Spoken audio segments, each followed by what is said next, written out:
Pursuant to Standing Order 47-1 to make a statement on an issue of general topical concern, namely the potential influence of social media on Kenyan youth. Mr. Speaker, social media has become a key aspect in Kenyan public discourse, facilitating online discussions while at the same time being a key subject of scholarly, social, cultural, economic, and political debate. The ICT sector in Kenya has grown rapidly since internet was first launched in the early 1990s.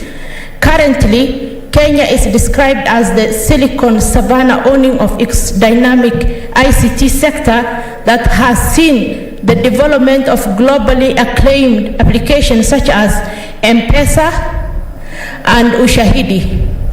Nigeria, Egypt, and Kenya lead the ranking of the internet access among the African countries. Data released by the Communication Authority of Kenya indicates that by December 2018, the total internet subscription in Kenya stood at 45.7 million. The vast majority of them access the internet via mobile phones. Mr. Speaker, over the years, social media sites and apps have created opportunities for people to stay connected to family and friends and have enhanced possibilities of making new friends from every corner of the world. Social networking sites have emerged as important communication channels used by the individual consumers to create content, distribute materials, share ideas, express opinions, and use information and knowledge. With millions of daily active users, social media have become essential tools for organizations as they enhance collaborations, knowledge sharing, and increase productivity among workers. The proliferations of internet-enabled mobile devices has led to the rapid development of social networking sites, resulting in a Mr. Speaker, I need your indulgence. Okay, the situation has been sorted. Thank you, Mr. Speaker. It's okay.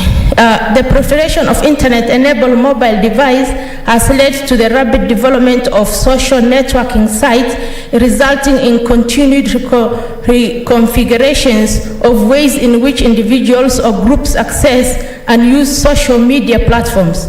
Nevertheless, little is known on how different social media platforms have impacted diverse groups of people in Kenya.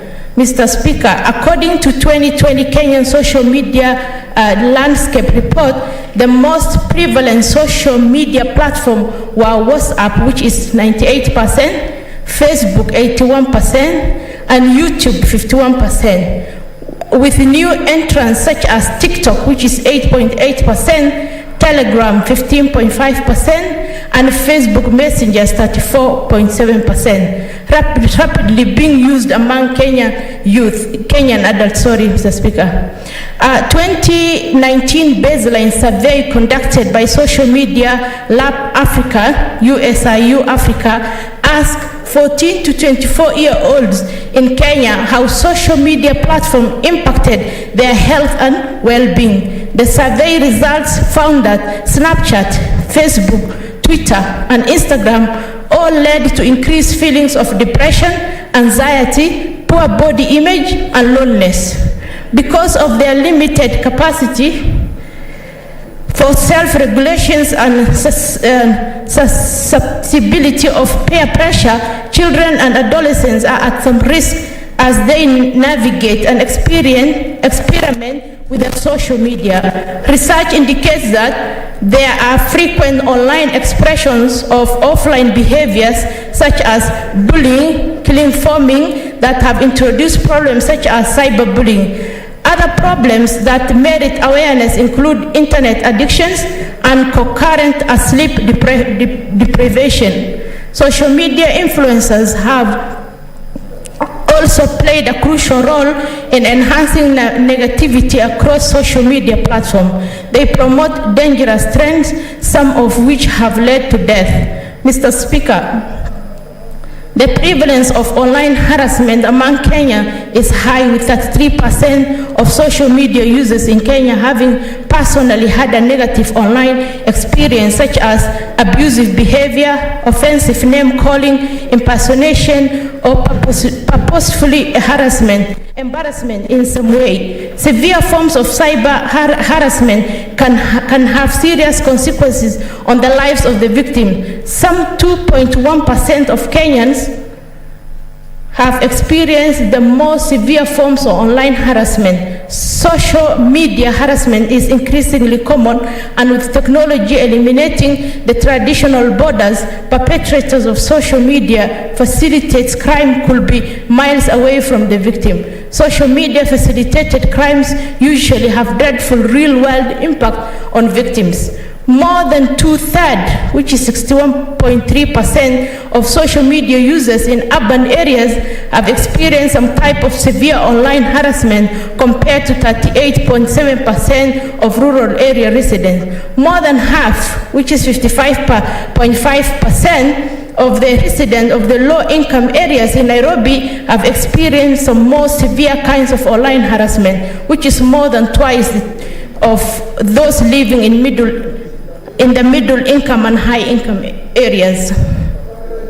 Mr. Speaker, a Pew Research survey conducted in spring 2017 titled Global Attitude Survey indicated that the global media use of social media, 53% adults. Although Kenyan ranked below the median at 30%, it is expected that the usage of the survey sorry, Mr. Speaker. It is expected that the usage will climb up through the decade, because majority of the users at the time of the survey were young adults aged between 18 to 36. As the decade progresses, surely these young adults will pave way for teenagers to be counted as adults in their use of social media. Therefore, the usage of social media will continue to grow in the new decade. Mr. Speaker, when used thoroughly and deliberately, social media can be a useful addition to one's social life. Many parents worry about how exposure to technology might affect children's development. Young adolescents and children are picking up new social and cognitive skills at a stunning pace, which can be impeded by long hours on, and we don't want hours spent glued to iPad to impede that. But adolescence is an equally important period of rapid development, and too few of us are paying attention to how our teenagers' use of technology, much more intense and intimate than a 3-year-old playing with dad's iPhone, is affecting them. In fact, experts worry that the social media and text messages that have become so integral to a teenage life are promoting anxiety and lowering self-esteem. Mr. Speaker, I therefore urge and appeal to Kenyan parents to create awareness among their children, especially and the teenagers, to be mindful of social media habits. These include the time spent on social media, how one utilizes the different social media platforms, and gauging interactions while utilizing social media platforms. Encourage them to engage with friends and family members physically, and as social media is not substitute for real life, I appeal to the youth to use social media to connect with people who inspire them, share similar interests, and provide the sense of belonging. I thank you, Mr. Speaker. Senator Musuruve. Thank you, Honorable Speaker, for giving me an opportunity to comment and also to congratulate the Senator Falhada for this statement. Honorable Speaker, when it comes to social media has its pros and it has its cons. Many times there's a lot of grapevine information from social media. It gives you lots of information, but this information, some of it is true, some of it is false. So there's need for a way of censoring all information that appear on social media, because sometimes it has influence on the youth. Like when it comes to addiction, it is very addictive. You find the youth spending a lot of their active time and energy just googling on social media, getting information. Some of the information they get is information that helps them, and some of it is information that wrecks their mind. So in as much as we're talking about social media, we have to look for a way of ensuring that this social media that is trafficked, although it is not really easy to control the amount of information that comes on social media. There is need for the society to see how children can be helped, especially the teens, so that they actually are not isolated in terms of always being on the social media. They're not looking for jobs, but those who are able to look for jobs on social media, those who are keen, they're able to even market themselves in social media, looking for also, for example, advertising what they do, the merchandise they have, and this can help in creating employment. But Honorable Speaker, there's need for us to ensure that our children are aware of social media and are aware how to use, because even when it comes to education, right now they're getting on the internet. Most of the things go on internet. Education is now on internet, but we have to see a way of ensuring that our children are not messed up. Honorable Speaker, when you look at the social media, like it creates a lot of false friendship, like on Facebook. You just click friend, all that. But some of our youths are not aware that these friends are actually not factual friends, because in case of anything, they cannot help you in any way. So there's need for really looking for a mechanism of ensuring youths are aware. I think awareness is the most important thing, because even education, it is through social media, that is the internet. Whatever we do, even when you're going digital, it is through social media. But there's need for us to see how to help teens so that they're not actually, they don't find themselves in problems like, being attacked by perpetrators of heinous activities. Honorable Speaker, I support this statement by Senator Falhada, but there's need also for another statement that inquires or that obligates that our ICT department ensures that there's control of social media, especially with teens, and also creating awareness to the youth on how to use social media. I congratulate Senator Falhada for this statement, Honorable Speaker, and I support her. Thank you, Honorable Speaker, for the opportunity. Senator Wetangula.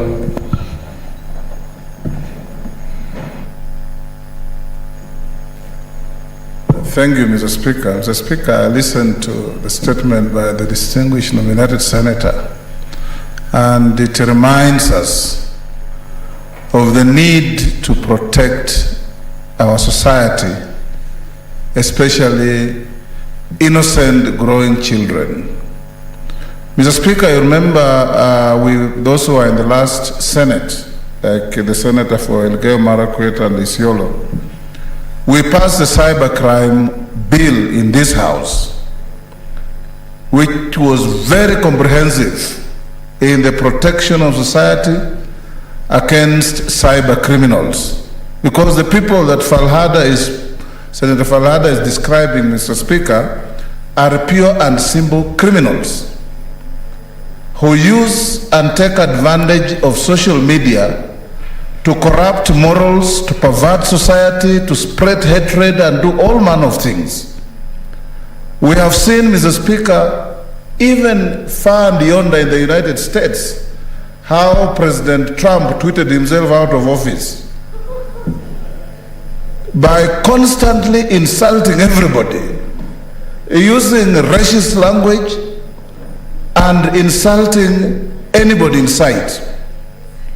We have seen, Mr. Speaker, in this country, if you look at the walls on your phone, you find you have 3,000 messages streaming in one day, and there are just about 20 or 30 angry people abusing each other from morning to evening. So we need the Ministry of ICT, in conjunction with all interested parties, including Parliament, not to stifle free debate, but to control pornography and abuses that we... Mr. Speaker, we have growing children.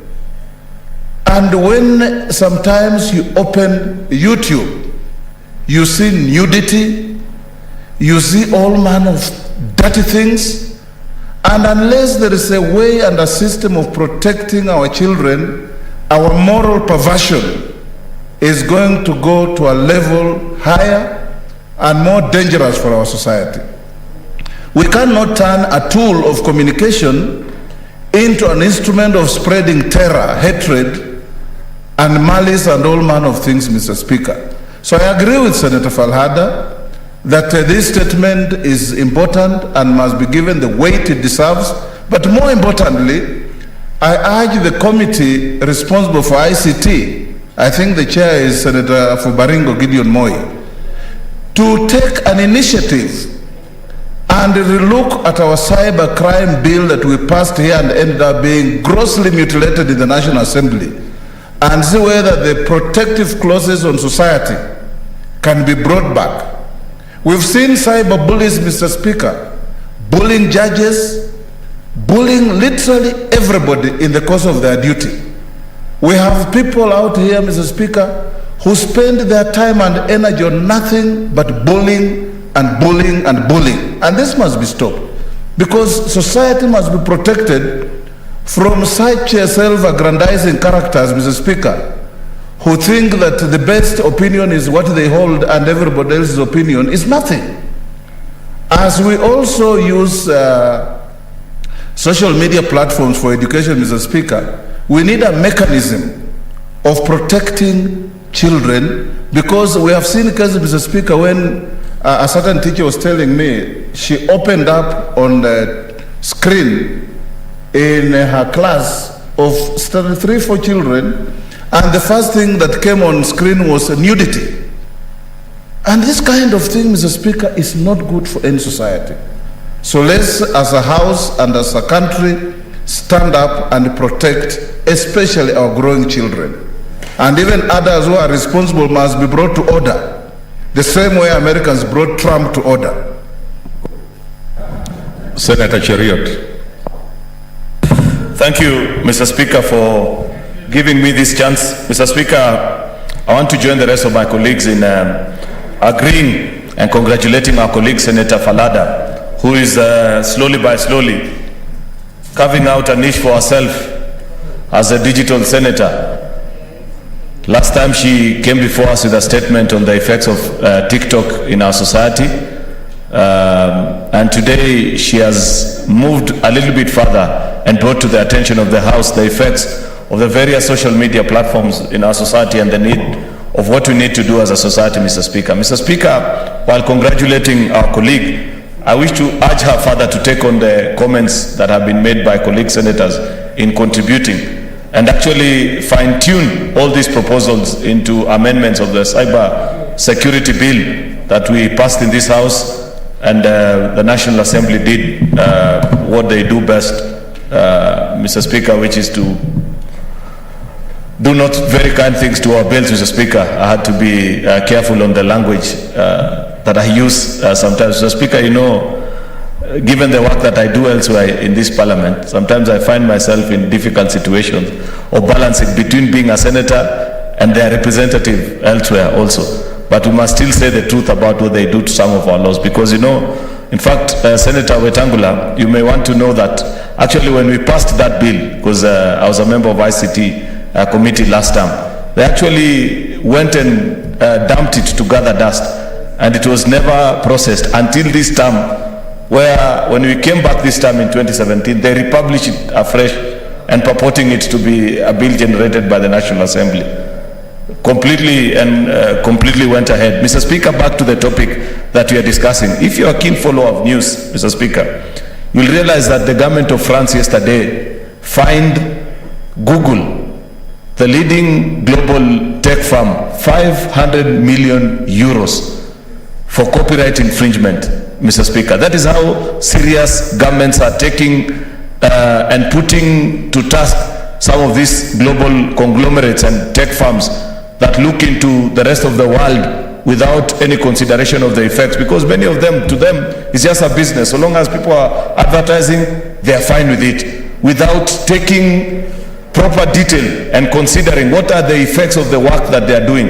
Mr. Speaker, many Kenyans do not know that even when you make a simple tweet, and my friend Murkomen here is good at that, he doesn't know that as he tweets for fun, for pleasure, and the things that he does, he's generating business to other people elsewhere, and he never gets paid for it. It is time that as a government, because we did include Mr. Speaker, I didn't want to add that because he's my friend. I know that he's currently very broke, yet he's making millions for other people elsewhere. You know, Mr. Speaker, that's why we are talking about bottom-up economy, because we need to teach hustlers like him how to make money, Mr. Speaker. You know, Mr. Speaker, the point is, we did set up the cyber security unit in that bill. But given the challenges of this republic, knowing that our economy is not doing so well, we need to think, and this is a challenge to Senator Falada, of how we can generate revenue for that unit through imposition of taxes on many of these platforms that get contents from Kenyans free of charge. The videos that young people are doing on TikTok, the posts that they are making on Facebook, the videos that they are generating on Twitter and sharing, it all ends up creating revenue for these companies which do not pay a single tax in this republic despite doing business. In fact, Mr. Speaker, Senator Falada will help us better because our government has a way of tracking and ensuring that we get a report, and I'm sure it will shock the country, of how much in revenue Facebook, Twitter, TikTok, Google have generated from the borders of Kenya. You'll be shocked, Mr. Speaker, that they do not pay a single shilling in tax. Those are the areas that we need to tax, as opposed to taxing bread, as opposed to taxing unga. The people in Treasury needs to think better. There are avenues through which we can generate revenue for this country and use the revenue that we are generating to cure some of the social ills as are being enlisted by our colleague Senator Falada this afternoon. Part of that money, you ring fence it, Mr. Speaker, and ensure that it goes to the cyber security unit, which will crack down on all these vices that have been listed by our colleague Senator. Therefore, I want to, while supporting her statement, I want to urge her to do further research and come up with good proposals of amendments to that cyber security bill that was passed in this House, Mr. Speaker, so that we are able to actually stem and put a stop to all these vices that she has listed, because it is something that any particular, either be a leader or a parent, anybody who's concerned about the welfare of our society, this is something that will always bother you, because it's a menace that if we don't take care as a society, then it can cause chaos and so much trouble in our society, Mr. Speaker. So congratulations, Senator Falada, but please do further and follow the advice that you've been given by your colleagues. Thank you, Mr. Speaker. Senator Mtula Kilonzo Jr.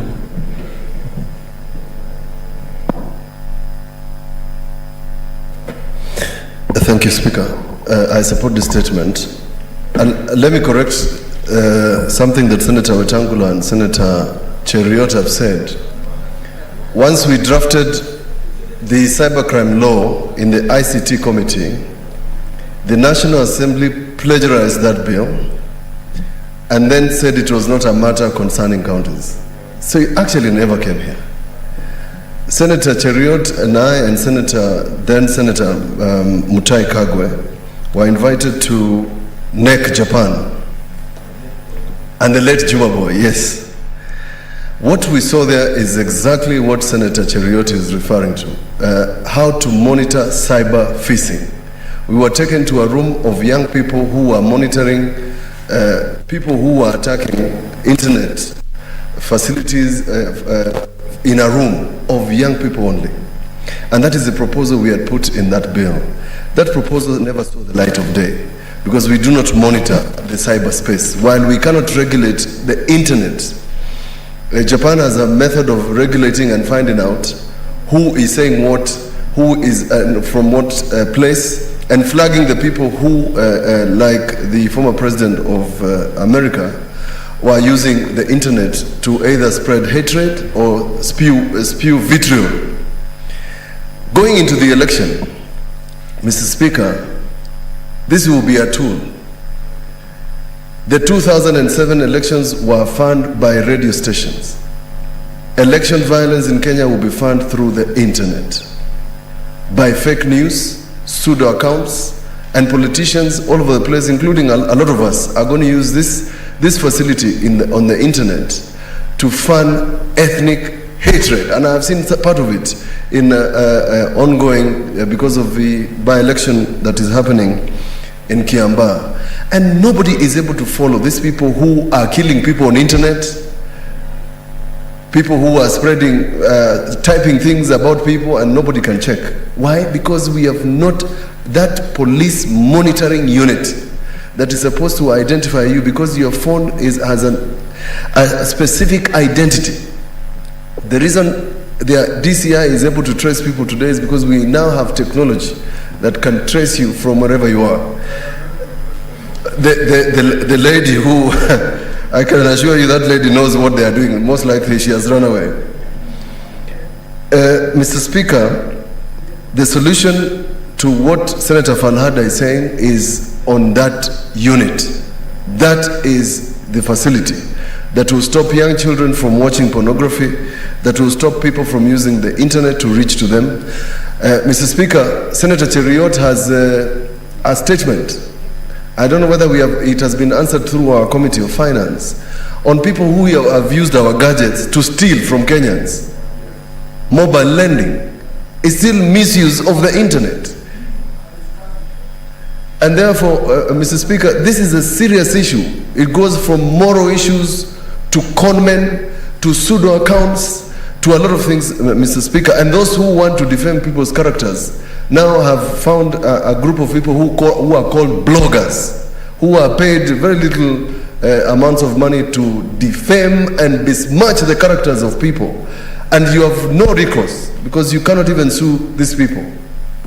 So, Mr. Speaker, other than what Senator Falhada said, it is important for us to find a framework where these companies that allow people to defame the names of people and to use the internet to spread pornography, that we can find them. That is the way to do it, Mr. Speaker, and I hope we can make some progress. The ICT committee, and Senator Wambua is here, should in fact take this matter up. Senator Falhada has brought this to our attention. We know what she is saying. We are affected by people like this. Senator Wambua and Senator Gideon Moi must take up this matter, because my concern now, other than the pornography, is that somebody somewhere is going to use the internet to spread hatred during the 2022 elections. And we can cause mayhem in this country if we do not monitor the internet. Thank you. Senator Onesimus Murkomen. We thank.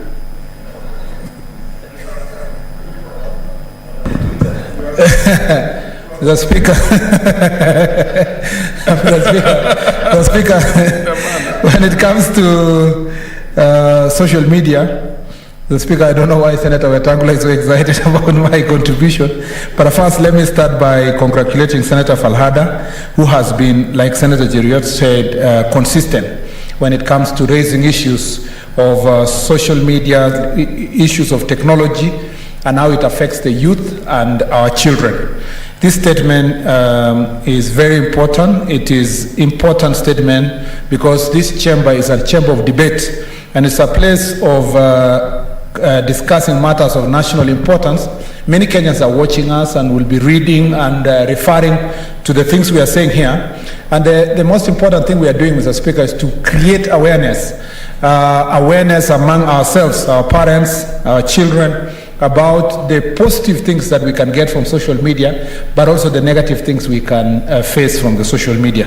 The Speaker, like Senator Cheriot said, I would be, without beating my own drums, Mr. Speaker, I'm the leading legislator on social media with a followership.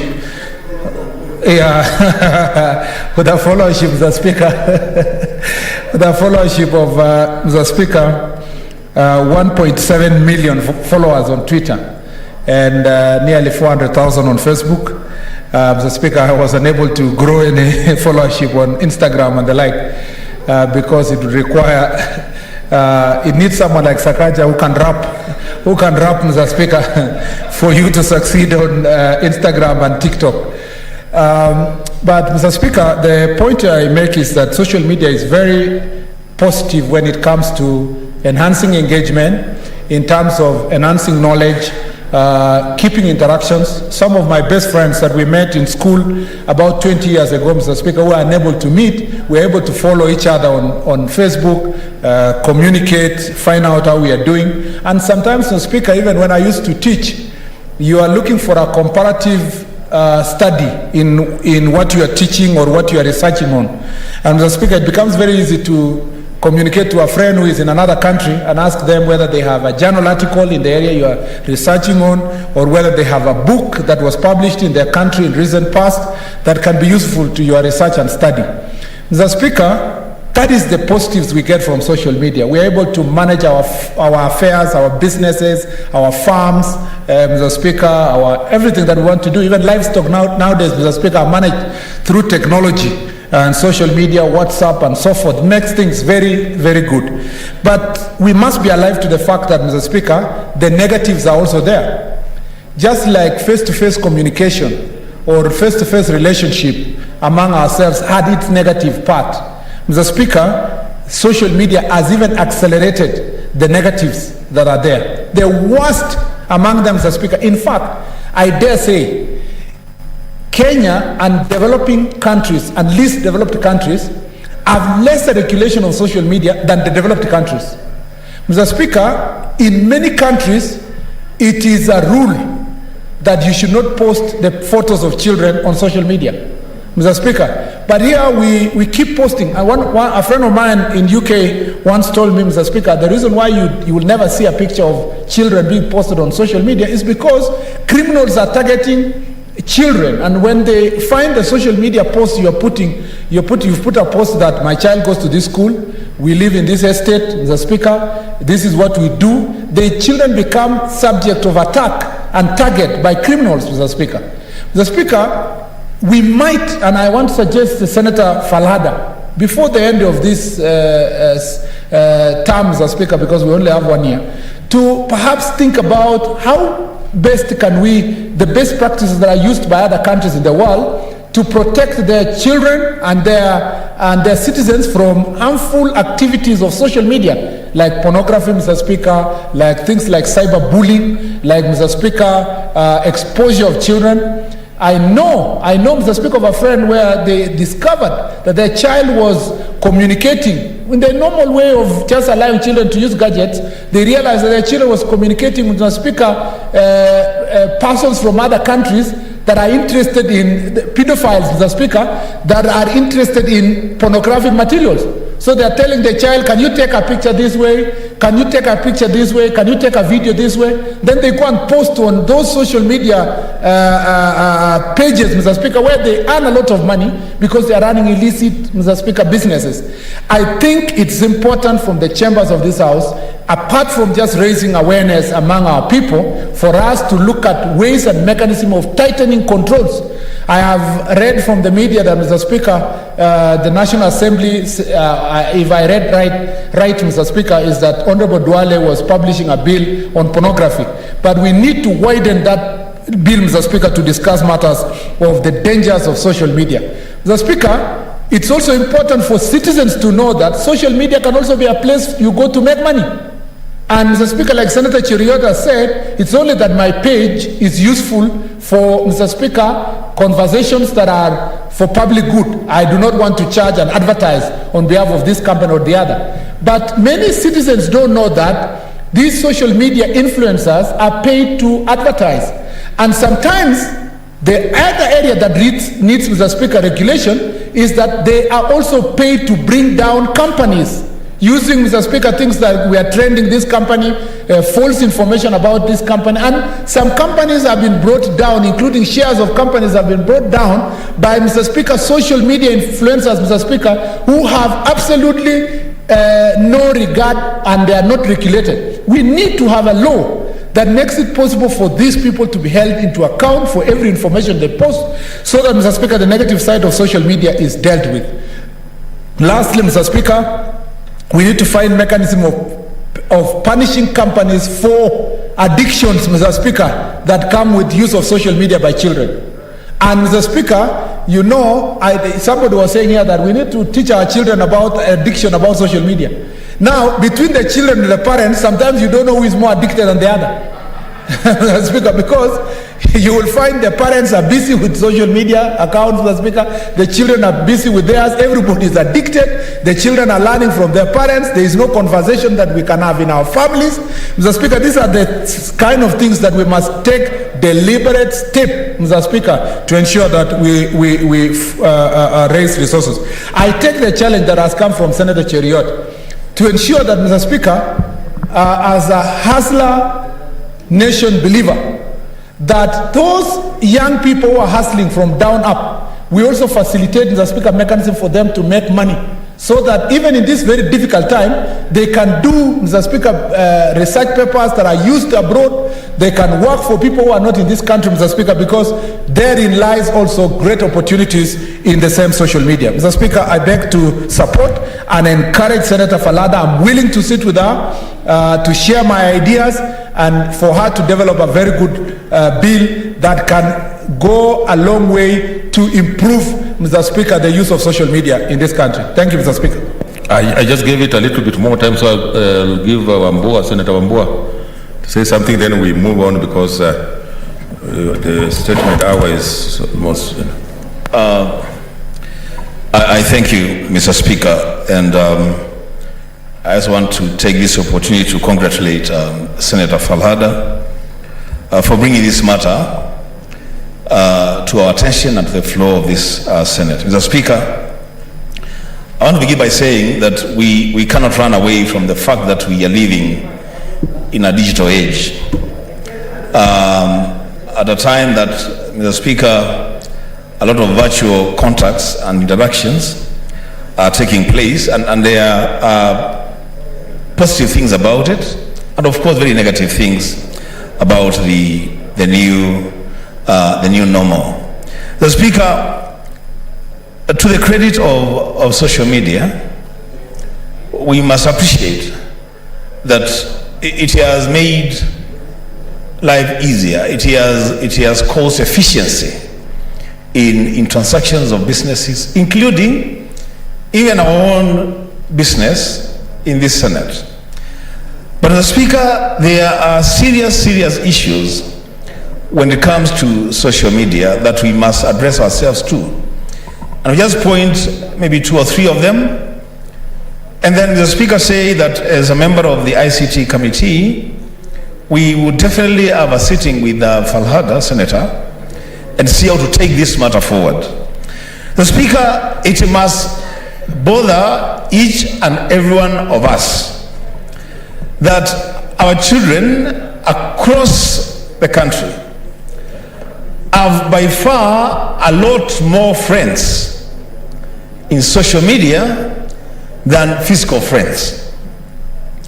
Our children are spending a lot more time with virtual friends, people that they have never met, spending weekends with people that they have never seen.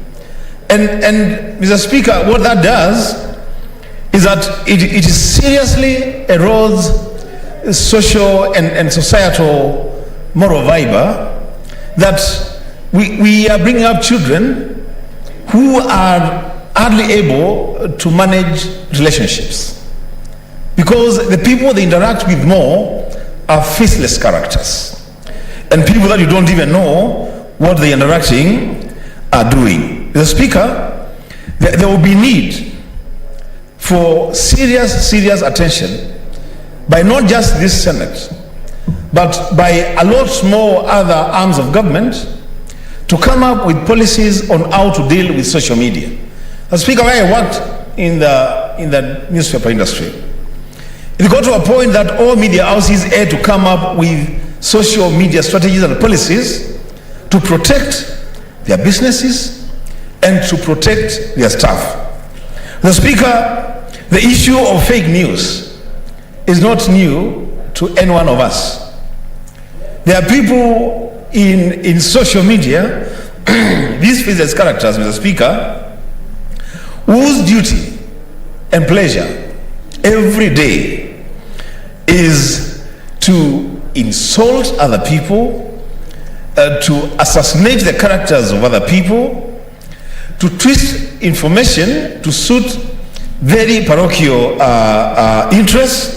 And so, Mr. Speaker, in conclusion, this matter that has been brought up by Senator Falhada is a matter that the ICT committee where I sit would be a matter of great interest, working together with all other stakeholders to see how we can regulate the social media industry. Mr. Speaker, in conclusion, the positives about it, and I don't know actually what has happened to the digital surveillance system, the security system that was installed in Nairobi, where in real time we are able to monitor operations within the city and take corrective actions. The Speaker, with those remarks, I support. Okay, order, senators. Before I call the next statement, I have a communication. Honorable senators, you may recall that yesterday I issued a communication to the effect that a half-day workshop for all senators to deliberate on the legislative agenda for the remaining time of the 12th Parliament will be held tomorrow, Thursday, 15th July 2021. The workshop will be held here in the Senate chamber, main Parliament buildings from 8 a.m. to 12:40 p.m. Honorable senators, in view of the importance of this meeting, I therefore direct that all committee sittings be rescheduled where practically possible to enable honorable senators to attend this critical meeting. I thank you. From 8 a.m. to 12:40. Next statement is by Senator Rose Nyamunga.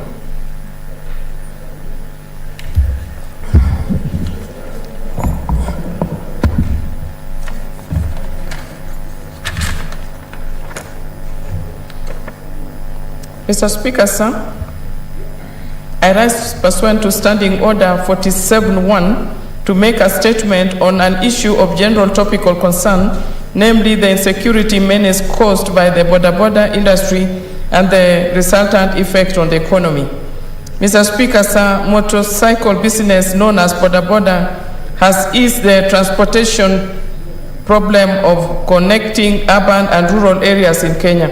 The Boda originated from Uganda in the early 1990s and spread through Busia town to western Kenya and to adjacent towns. Subsequently, most towns in Kenya are crowded with bodas.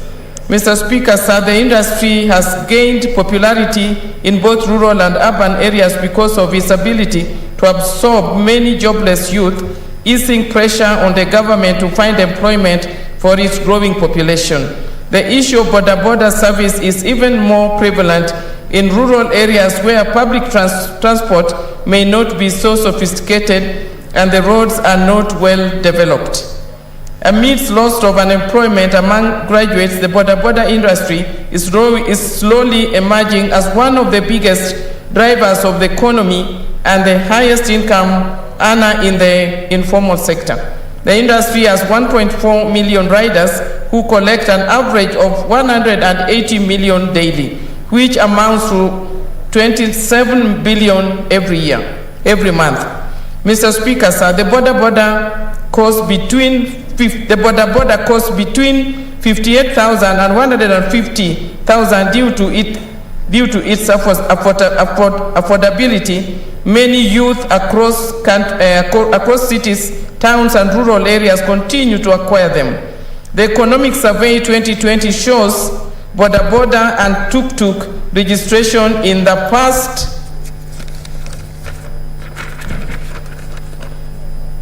past year rose from 22,172 units, defying tough economic times that has hit most industries in Kenya. Mr. Speaker, despite the income potential, the industry has been hit by criminals that use the nimble motorcycles to commit crimes. The continued operation of this fast-growing industry without proper and more specific regulation is a ticking time bomb. Recent insecurity incidences of men on Boda snatching phones and handbags from ladies and speeding off have been reported in several parts of the country, raising fundamental questions that security agencies should ponder on, namely the preparedness of the country to deal with the rising number of incidences resulting from Boda and the rising incidences of number of incidents resulting from Boda and the rising incidences of kidnapping, robberies, mugging, and other insecurities caused by Boda riders. Videos of criminals committing crimes on Boda have been trending in the last couple of days. Most recently, a video of a police officer who was robbed of his mobile phone while controlling traffic in one of the major roads in the city in broad daylight. Mr. Speaker, sir, most Kenyans are scared for their safety and that of their electronic devices when they spot a rider approaching. This is not good. With a large number of both users and income earners depending on this mode of transport, it behooves the government to closely monitor this fast-growing industry, as there is at least a total number of 4.8 million people who are depending on this industry. Mr. Speaker, sir, I therefore urge and recommend that there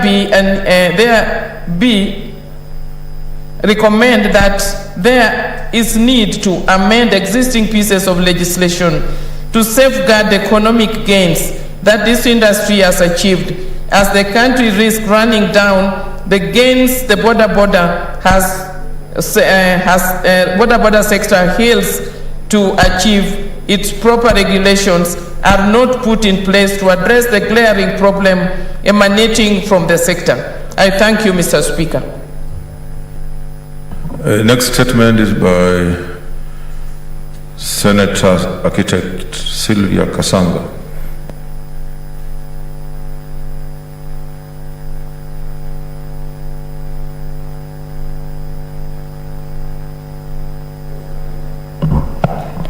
Thank you, Mr. Speaker. What's your point of intervention, Senator Cherargei? Mr. Speaker, I wanted to comment on Senator Nyamunga's statement. Already, you are late. Okay, I didn't see it. Okay. Sorry. Okay, proceed, Senator Kasanga.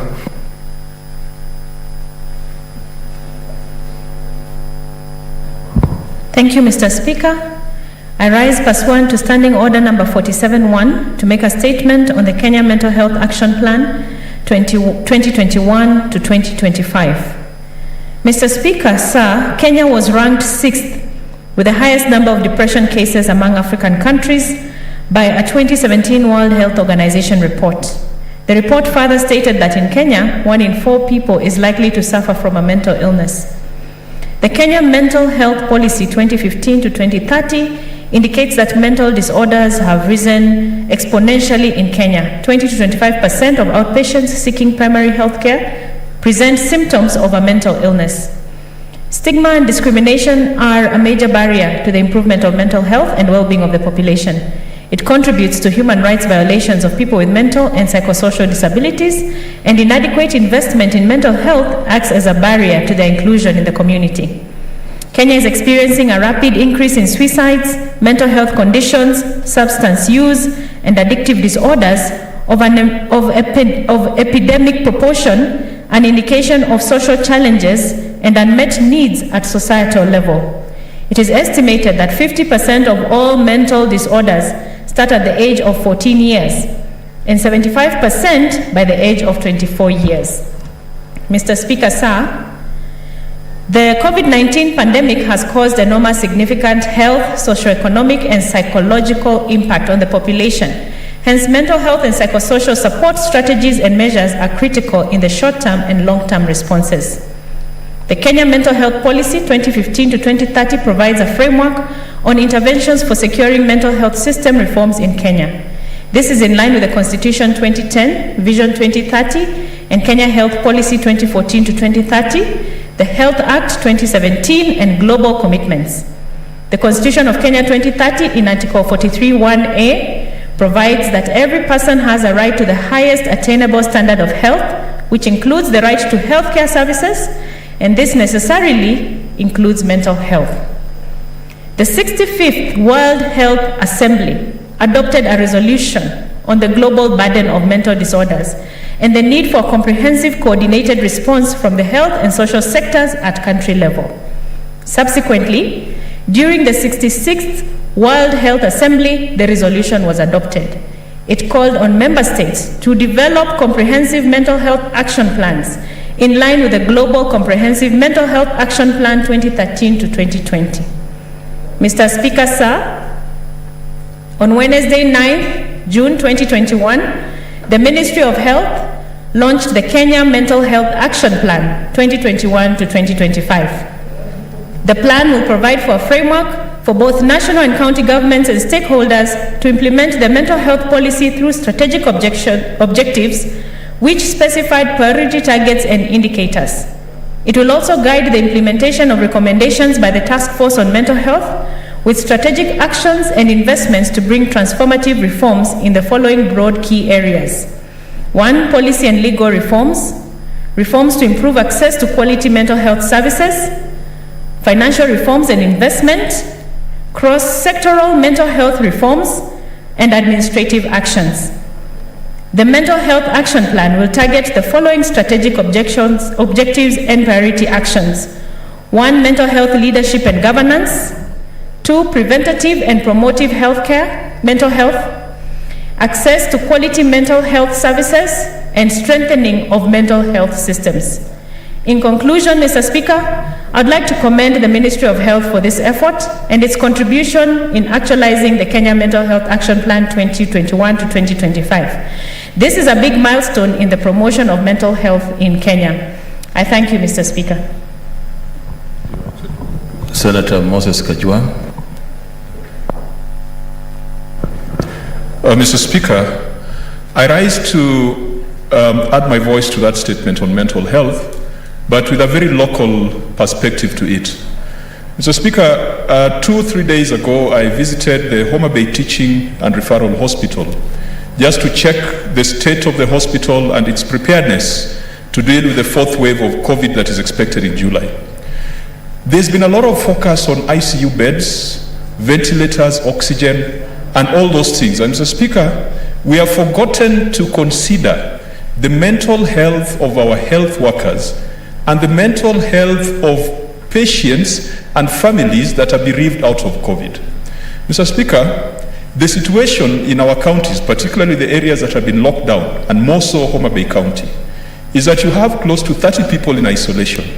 Every day there is a death.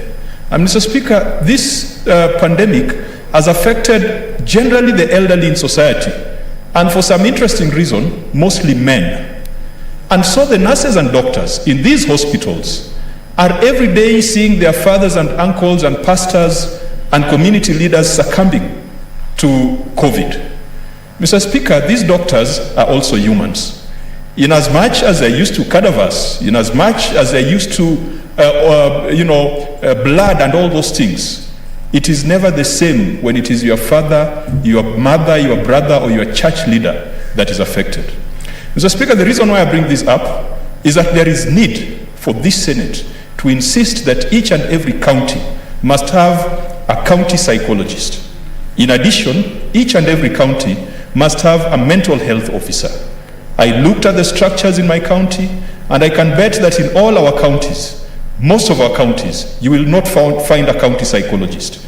If there is one, he or she is employed by the national government. In most of our counties, you will not find a mental health officer.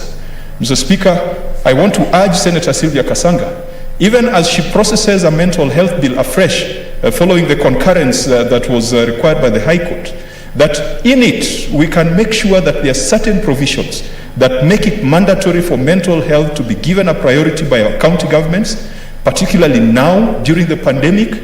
And Mr. Speaker, it is not just the doctors and nurses, it is also patients who take their, or families that take their patients to hospital and within 3 or 4 days the Delta variant has gone with them.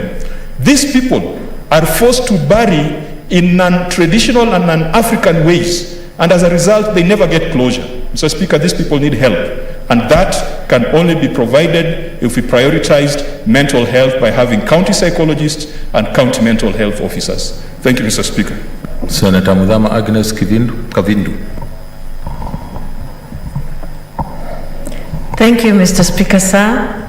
I stand to support this bill by Senator Kasanga of mental health. And mine is just few words to say that our NHIF in most hospitals don't cover mental health. And mental health is just illness like any other illness. And these people really suffer. They are also suffering trauma of being called mad people. And something should be done so that it can be taken and they can be protected so that they can come out in the open and say what they are suffering from. Thank you, Mr. Speaker. I support. Senator Masinza Naomi Shionga. Thank you, Mr. Speaker, for giving me this opportunity to support the statement by Senator Sylvia Kasanga.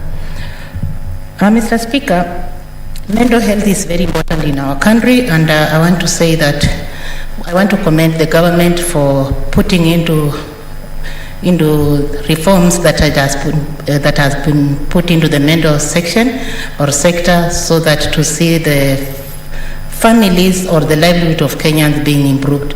Mr. Speaker, when you look at many Kenyans, especially on COVID, when it comes to COVID-19 pandemic, many families have been affected, mostly, especially when it comes to mental health. And hence, when we put more allocation of resources, when we put budget and we prioritize the activities to do with mental health, then we shall be saving our livelihood, we shall be saving our families.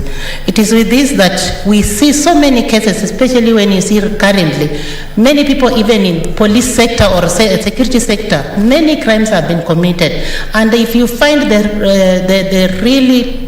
details about those scenes, you find that many people are suffering in silence, and that is what we call psychodepression, or they are suffering from psychosocial depression.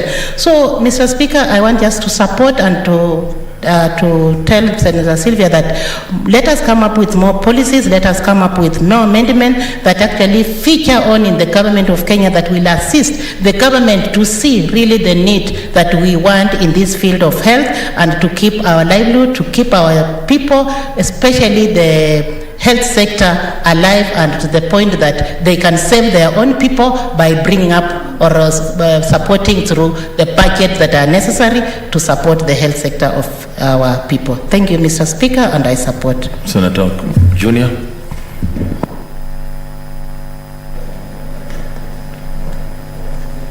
Thank you, Speaker. I rise to support.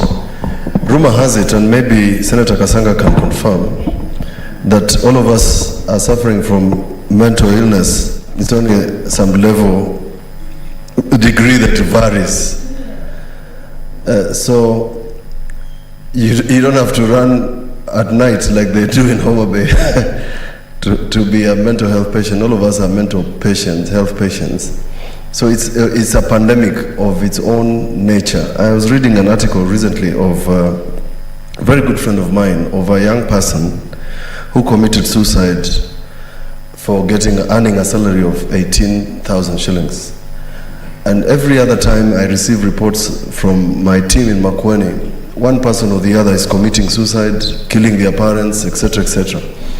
Mr. Speaker, at the time when Senator Kasanga was proposing the amendments to the mental health bill, there was a lot of opposition from a lot of people out there. who thought that this is a matter we should not touch. Some people thought at some point that Mathare Hospital was a hospital for mental ill patients in Nairobi. It is now apparent, Mr. Speaker, that we need a mental health facility in every of the 47 county hospitals so that people can receive this sort of attention. What Senator Kajwang is talking about, psychological assistance. The statistics show, Mr. Speaker, and a lot of MPs have suffered from COVID, that COVID is also a cause for mental illness. And this is a serious issue because the after effects of COVID, Mr. Speaker, is some element of derangement. And I think the bill by Senator Kasanga must be given some priority, but we now must insist in the bill, and if it's not in the bill, we must include it, that these facilities must be added into all our county and referral hospitals.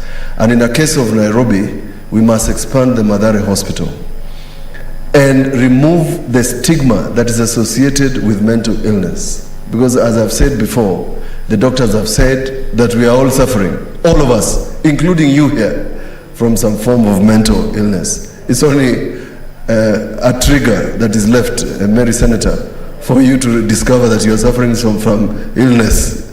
And it's part of us, and we must live with it. The faster we tackle it, the better. I support. Thank you. Senator Mazayo.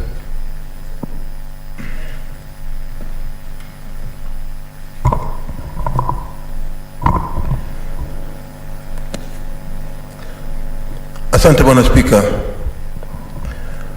Cha kwanza Bwana Spika, mimi nataka kumshukuru sana dada yetu Kasanga, Senator Kasanga Mulwa kwa statement yake hii. Bwana Spika, tunajua ya kwamba katika Kenya mzima hakuna familia ambayo haijakuwa na mtu mwenye akili punguani. Sisi sote tukiwa tuko hapa tuna majukumu ya kuangalia familia zetu, na wengineo huwa wako na akili punguani.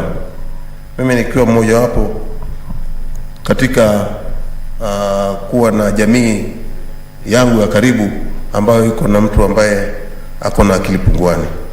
Lakini Bwana Spika, tutaona kwamba kwa mara nyingi serikali imekuwa ikifanya ikitilia mkazo zaidi mambo ya hospitali, hasa tukiona kama hivi majuzi wametilia mkazo zaidi upande wa kama COVID-19. Hiyo ni sawa kabisa. Wameweza kutilia mkazo upande wa kansa, hiyo ni sawa zaidi, hiyo ni sawa kabisa. Lakini kwa upande mwingine serikali imelegeza mkono, hususan kwa wale watu wenye akili punguani. Tukiangalia katika Kenya, ni hospitali kidogo sana ambazo ziko na matibabu ya watu wenye akili punguani. Nikisema hivyo ni kwamba ninavyoelewa mimi, ziko hospitali pengine 2 zinazojulikana sana.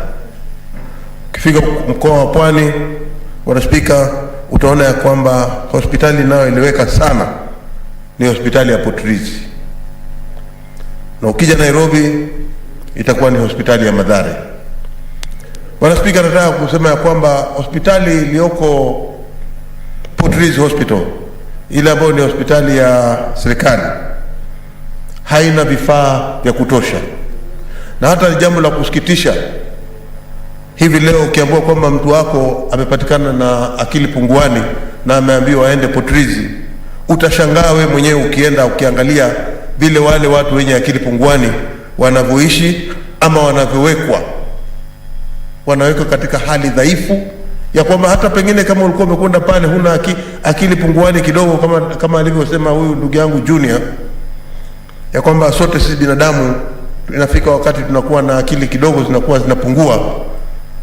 Lakini utapata kwamba ukipelekwa ukiwa namna hiyo, basi ukifika pale utashikwa na akili punguani, kwa sababu vifaa na maekeo ya wale wanaoishi pale, wale wagonjwa, ni hali ya dhaifu zaidi. Naona ya kwamba ingekuwa vizuri Bwana Spika, ikiwa serikali itaweza kusema ya kwamba itachukua mkando wa mbele na kuona ya kwamba kila county ikiwa iko na uwezo, kama kaunti yangu ya Kilifi ambayo iko na uwezo wa kuweza kutenga mahali ambapo hawa wagonjwa wenye akili punguani wanaweza kuangaliwa kwa hali ya heshima na kuwekwa katika hali ya mahali ya maegezo ambayo yako na nidhamu. Bwana Spika, hiyo bill ama hiyo statement aliyosema ingekuwa vyema ikiwa utatiliwa mkazo na tuweze kuangalia kwamba hawa ndugu zetu ambao watakuwa wamepatikana na akili punguani na wamewekwa katika yale maegezo ya hospitali waweze kuangaliwa kisawasawa. Asante Bwana Spika. Senator Murkomen, na unajua vile ya kuuliza unabonyesha. Haya. Bwana Spika, niko na hoja ya nidhamu kulingana na yale Senator wa Kilifi, Senator Mazayo ile lugha ametumia Bwana Spika hapa, kwamba tafsiri ya neno mental health kwa kimombo ni kusema kwa Kiswahili, Bwana Spika, kwamba ni kuwa na akili punguani. Mr. Speaker, kweli ni haki kutumia lugha kama hiyo, na auoni Bwana Spika kwamba hiyo ni baadhi ya lugha ambayo inachangia kuhakikisha ya kwamba wananchi hawajitokezi ama Wakenya hawajitokezi kutafuta suluhu ya ile magonjwa wanapitia ya kimawazo? Ningefahamu Mr. Speaker, Bwana Spika, tuseme ya kwamba ni ugonjwa wa kimawazo, lakini tukisema huyu ni mtu akili punguani, ni kwamba ana upungufu ya kiakili Mr. Speaker, na ya kwamba watu wengi wataogopa sana hata kujitokeza kusema kwamba mimi ni mtu mwenye niko na akili punguani. Lakini ukisema mtu ako na ugonjwa wa kimawazo Mr. Speaker, ama lugha kama haya, ndio itaweza kufanya watu wengi wajitokeze kutafuta suluhu ya kimaisha. Bwana Spika, inanikumbusha kipindi kilikuwa kinaitwa ubingwa wa lugha. Lakini naona Senator Kasanga pia. Okay, sawa. So endelea Senator. Spika. Bwana Spika, kuna lugha ile ambayo unaweza kuitumia ikawa lugha ya fasaha, ambayo unaweza kusema ya kwamba yule ni mtu mwenda wazimu, na hiyo ni matusi kwa yule jamaa ama jamii ile iliyo na yule mgonjwa mwenye akili punguani. Akili punguani ni neno ambalo limetambuliwa katika kutumia lugha za Kiswahili ya kwamba mtu ikiwa akili yake haiko tamamu, basi anaitwa mwenye akili punguani, haitwi mwenda wazimu.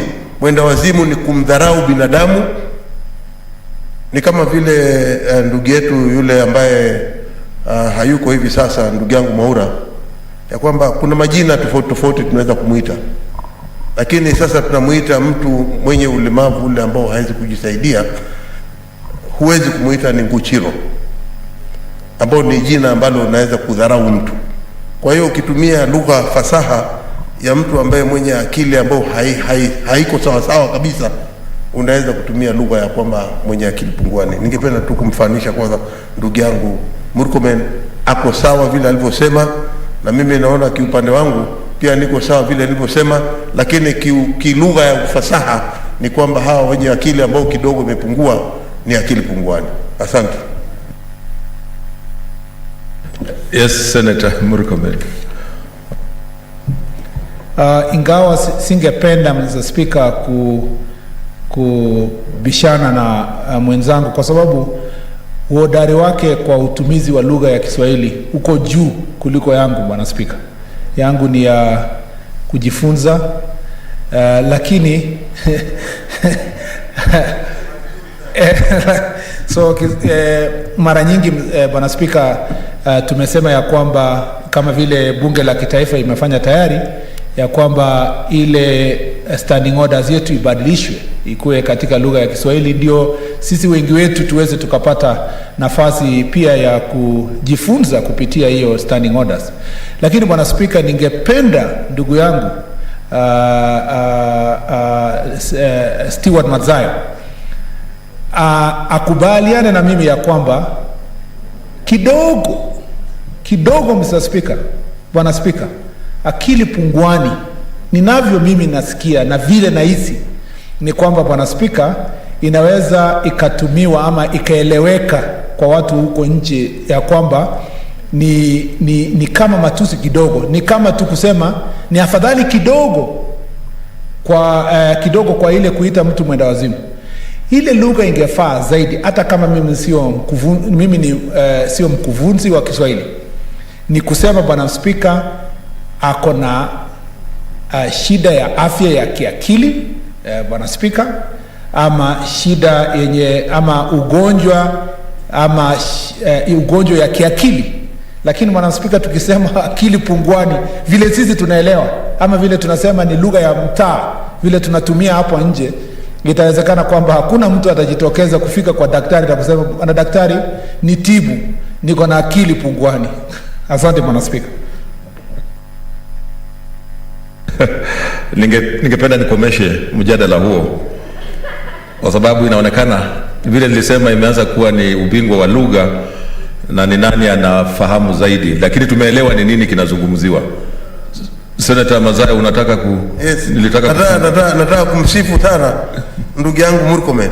Leo amejaribu na Kiswahili chake pia mimi nimekubaliana naye, lakini msimamo ule wa kisawasawa ni ule ambao mimi nilikuwa nimetangulia kusema, lakini yeye namsifu leo amejaribu sana. Asante Senator Sylvia Kasanga, you wanted to say something? It's just a point of information, Mr. Speaker, that it was actually brought to my attention by the chair of the Health Committee that in this current budget,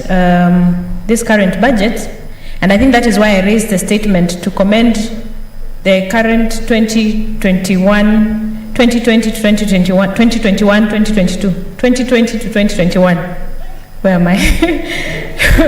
2020 to 2021, 2021 to 2022 budget, that actually we finally have budgets for mental health. And this is part of what the action plan that we were speaking on in the statement is highlighting. And I would really encourage members, if you just go to the website and see what part of the action plan is funding, it includes a new facility, a new national teaching and referral hospital, a new Madare. Hopefully it will have a different name so that we can change the facility that is there. And I think that is a very big step towards the beginning of the reforms of mental health. And also just to inform this House that it is the work of this House. We've been champions of mental health, and this is, at least we can begin to see the strides towards having the reformations being done. So Mr. Speaker, I was just bringing this to the attention of the members, that we finally have a budget. And I'm glad that your communication is talking about tomorrow, because one of the questions they were asking me is that there's a budget now for a board, but they can't quite constitute the board because they don't have the legal framework for it. And they were asking how soon can the bill become a law so that the board can be formed and they can start actually doing some work. So thank you, Mr. Speaker. Senator Imana Malaki, by virtue.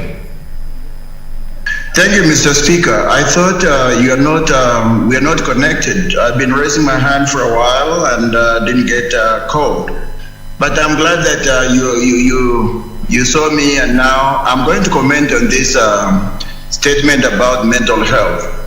As my colleagues have said, mental health has got this poor connotation that if you are mentally sick, then you are less than a human being. And so the question of treating those people with respect arises that the person did not choose to be mentally ill. It just happened. And two, it seems to me we should be talking about education too. There must be doctors, there must be enough doctors in the country to deal with the situations like that. I've had an experience of a doctor that's available once a week. So that seems to suggest that there are not enough doctors that can deal with mental illness. So that means that some training must be put in account. Some money should be spent training doctors like that so that our people can get the service they need. Otherwise, many people are going to continue suffering just because there is not enough doctors to take care of that. So I want to say that education is an important component of this mental illness, and people should be treated with respect because they did not choose to be ill. Thank you, Mr. Speaker. Senator Professor Ongeri. Thank you, Mr. Speaker, for giving me the opportunity to compliment Senator Kasanga Mulwa for this very timely statement on the status of mental health. Mental health, although duped an illness, is a normal process in the status, in the health status. What's your point of intervention, Senator Shionga? Speaker, the Senator Ongeri has just said Senator Kasanga Mulwa. Do we have anybody by the name Senator Kasanga Mulwa? I thought we had Senator Sylvia Kasanga. Senator Kasanga Mulwa is somebody I used to hear some years back. I don't know. Okay, you made your point. Senator Professor Ongeri, I guess that was a slip of the tongue. Mr. Speaker, I believe Mulwa Kasanga is the father of Senator Sylvia Kasanga, and that should settle the matter. And I don't think it was meant in any manner. If anything else, it was accorded the highest respect from an elder like me, referring to a daughter who's next to me here, and I want to thank you. So, Mr. Speaker, on a serious note, many people have duped mental illness as a disease that you must be confined to solitary confinement. And this has been a misnomer and of the type of disease that we're dealing with. 80% of Kenyans are mentally ill. They are mentally ill because they have a problem which is bothering them. It may be financial, maybe marital, maybe because of the children not having school fees to go back to school, or maybe indeed some problems at work or some problems in some other places.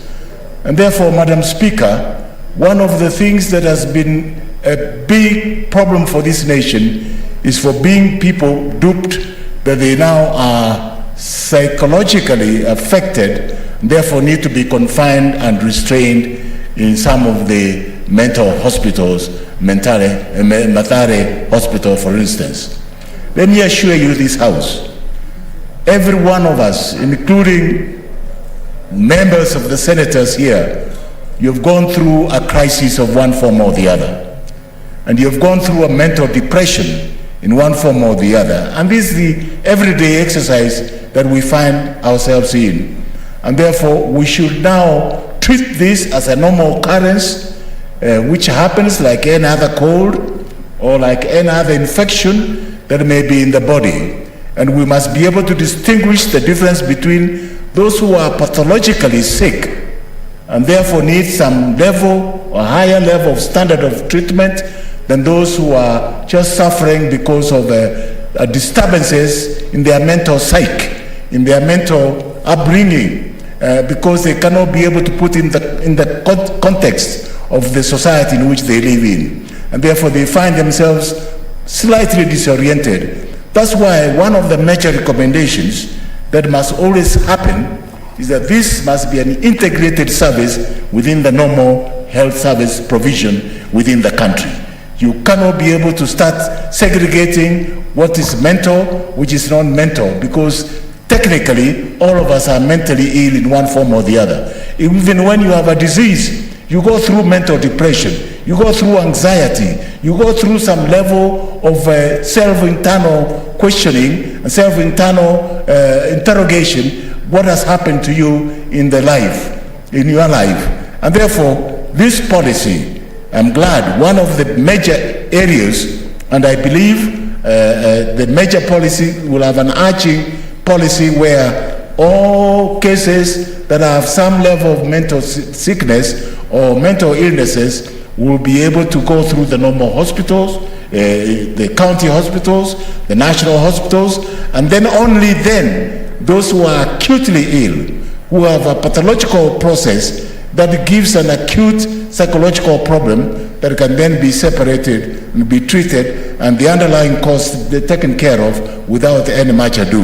And I think this is the most important part of this, and I'm happy, therefore, that we must provide mental leadership, and this policy must be adhered to so that you don't start discriminating people who are sick in one form or the other. And I think for me, it's critical that we do accept that we are all sick, we need help, and we need to be taken care of in a normal general hospital, in a normal outpatient clinic, in a normal health center, in a normal dispensary. And there should be no discrimination. It's only those who have the propensity of criminalizing the illnesses in their own rights that will then need some level of isolation and everywhere else. And I'm happy that this is largely a preventable condition.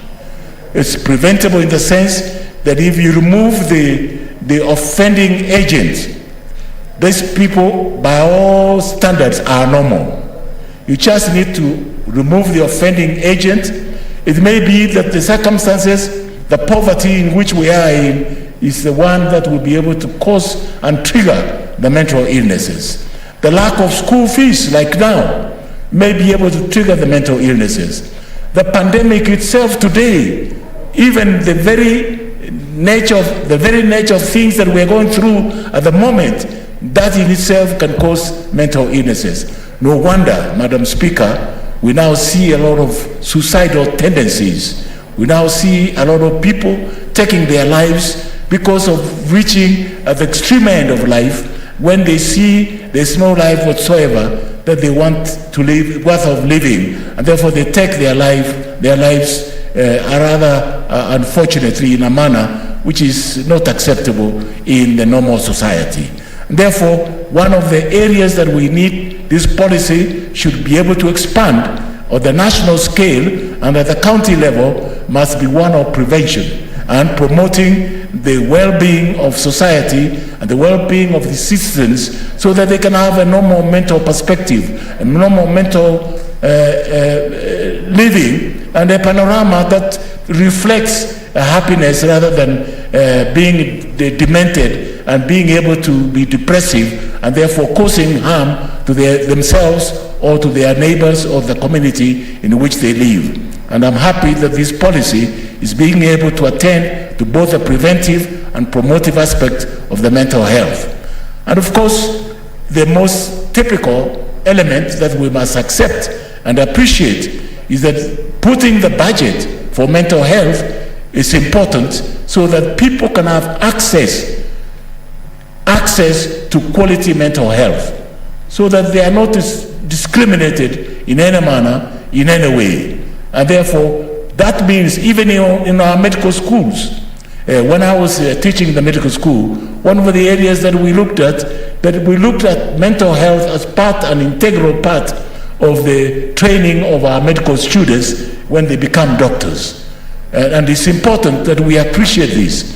And it's only then, after that they can be able to branch off to the specialization with a special interest, first of all, of taking the preventive and the promotive aspect of mental health, and also dealing with the pathological disorders that may arise out of mental illnesses or mental disease. And they are best suited to be able to differentiate what is a mental case and what's not a mental case. And some of them may just pass for normal illnesses, but creating depression in their level. And obviously strengthening the mental health systems, both at the national and at the county level. And in the county, those who are aspiring to be governors, like Senator Cherege, and many others I see, Ochila Yako, I think aspire to be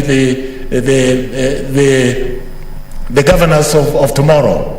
I think it's important that we take note that mental health is within the society in which we live, and you must make provisions in your budget to be able to take care of the basic mental illnesses that are treatable, that are preventable, and therefore cause no more headache to anybody. It's just like a cough or flu, or like we've seen societal pressures, that if you remove the poverty element, the poverty index amongst our people, therefore access to services is easily achieved, you will see some of these depressive elements of patients relieved, and therefore the burden of disease and the burden of attending the outpatient clinic will be immensely reduced. Therefore, I thank Senator Sylvia Murwa for bringing this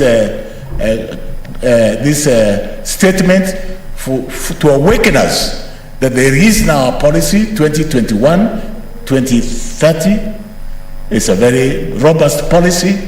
That policy provides that we must treat mental illness like any other normal illnesses in life. That policy provides that there is both the preventive and promotive aspect of mental health, and therefore they need not be isolated. That policy also provides that we should be able to set up services and activities within the national context and within the county level context, so that these people can attend like any other patient attending an outpatient clinic, and therefore they can be sorted out without much ado. And that policy, of course, gives us that we as administrators, both the politicians and the provincial administration and the chiefs and other people, must be aware that we need to strengthen the mental health in our society and monitor any areas where this may be developed, and look for the primary element, for the primary cause of that mental illness, rather than looking for excuses to banish these people to some isolation places in the so-called mental quarantines. And this is very unacceptable in the modern medical science, that everybody is sick and everybody needs help, and everybody can acquire that help when it's properly channeled. I thank you, Madam Speaker.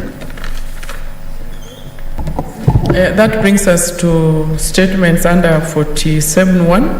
So we move to the next statements on 48.1. Petronilla Were is not there, so we defer that one. She's online. Fine. Then Petronilla Were.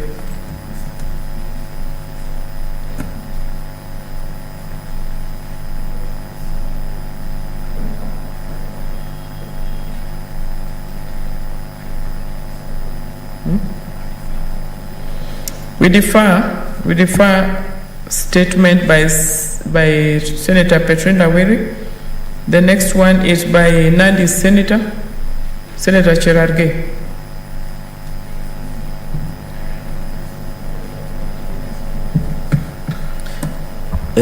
Thank you, Madam Speaker. I have two statements. I hope you'll allow me to read them concurrently so that I don't need to come. Yes, just go ahead, Senator. Thank you, Madam Speaker. Request for statement on the issue of mounting, regulating and control of roadblocks in Kenya.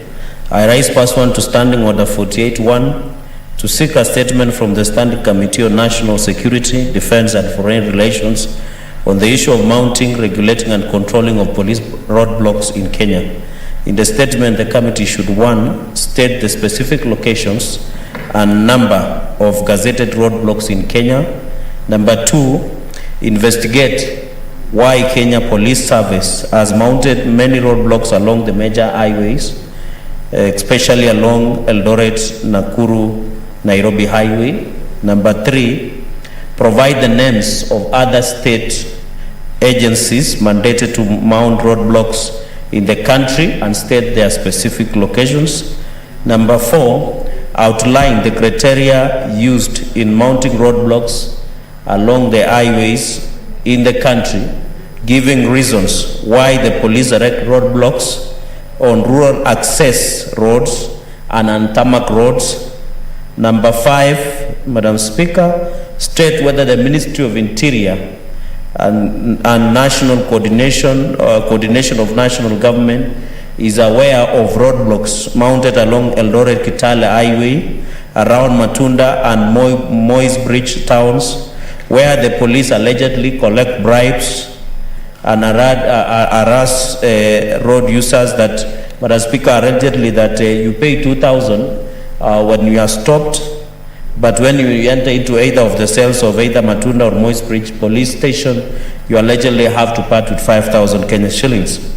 Madam Speaker, and finally, outline the measures, if any, that the Ministry of Interior and Coordination of National Government are put in place to ensure that the road users are protected from such harassment by rogue police officers in our roadblocks that have been mounted across the country.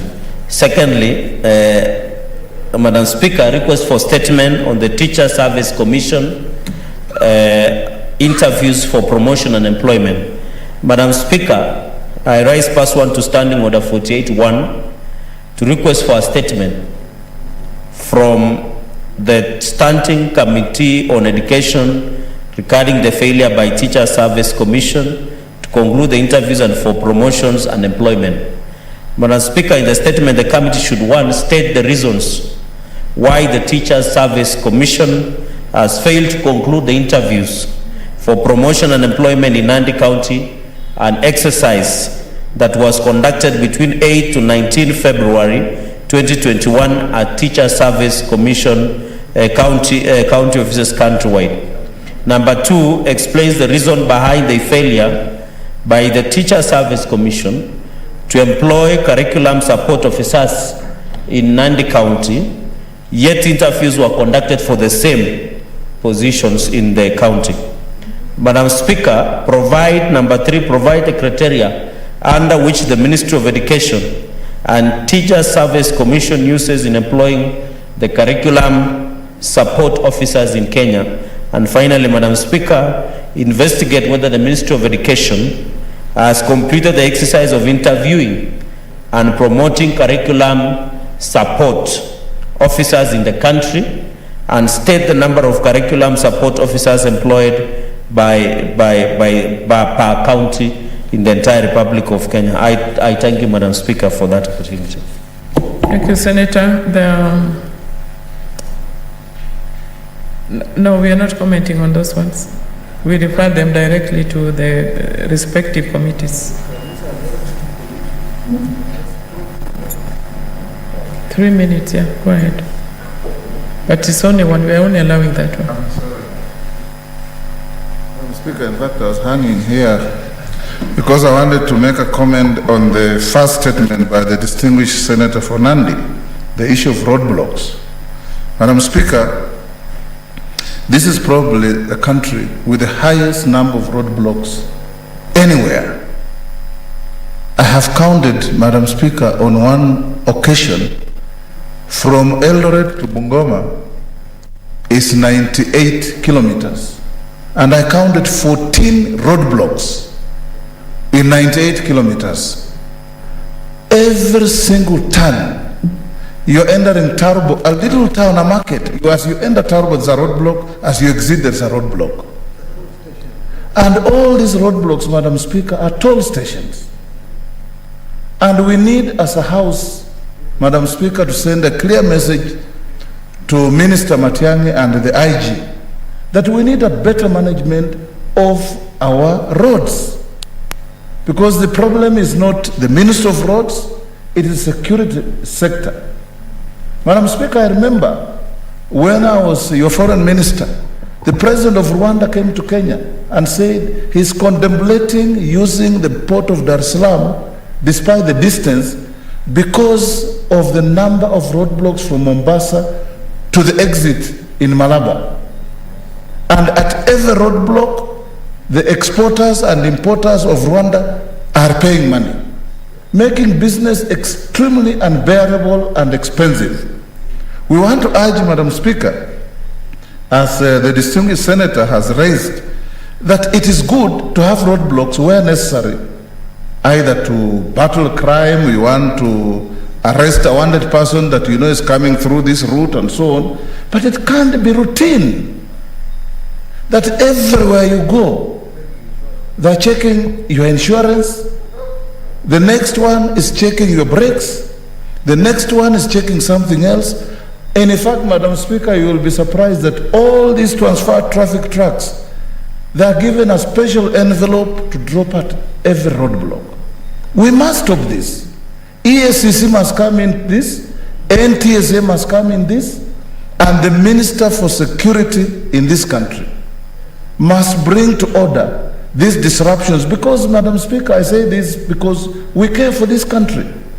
If we are losing our trading partners because of our misbehavior on our roads, it affects our economy. It affects everybody. When Uganda starts looking for a route to go to Tanga, when Rwanda and Burundi want to go to Tanga, a friend of mine was just come back from Congo, deals in oil, tells me the Congolese find it better to do an extra 800 kilometers from Beni, Bunia and Goma to Dar es Salaam than to come to Mombasa because of our roads. Not because the roads are bad, but because the roads are badly managed and mismanaged by our enthusiastic and corrupt-leaning security agencies. This is not good for the country, Madam Speaker, and I thank you for giving me an opportunity to augment what Senator Cherargei has said. It is a matter of grave concern and we need to deal with it.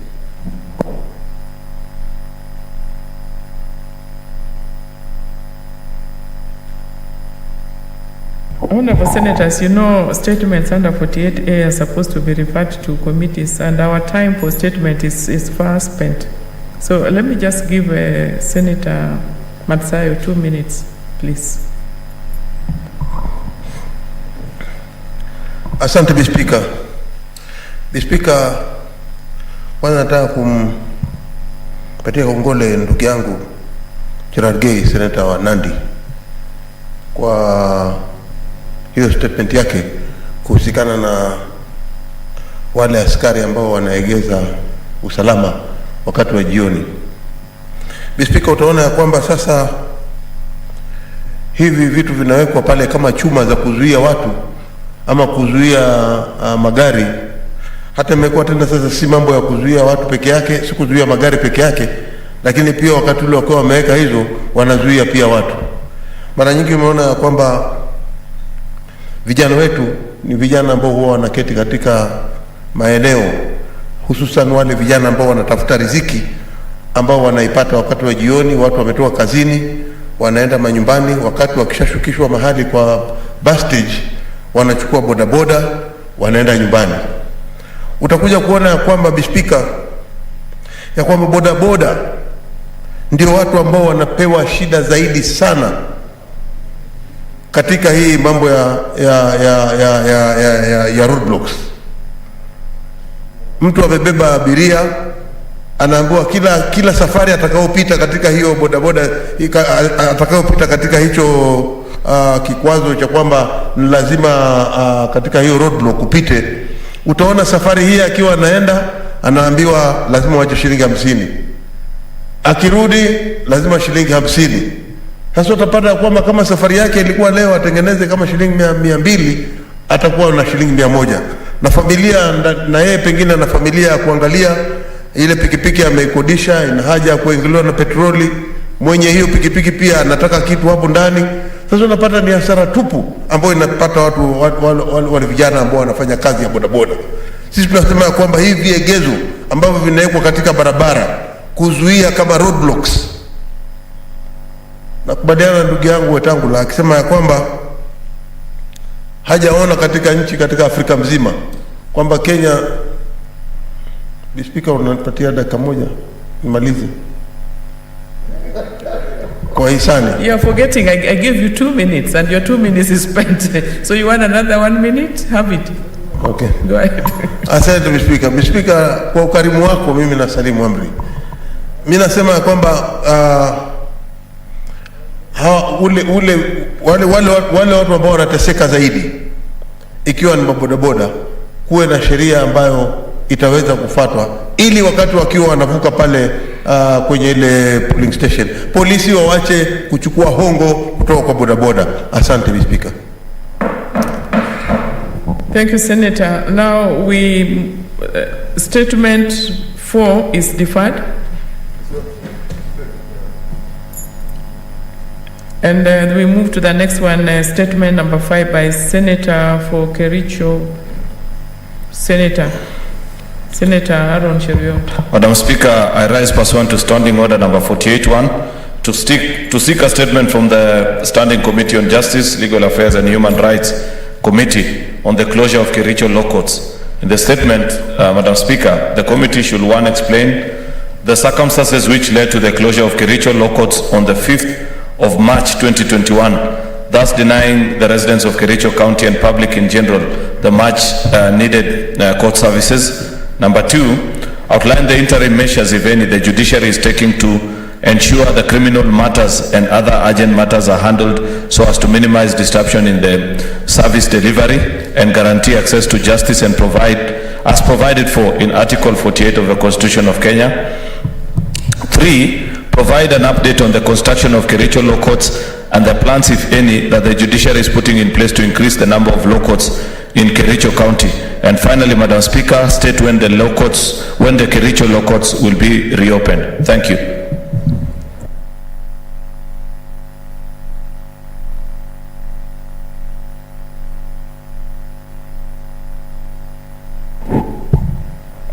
Yes, Senator.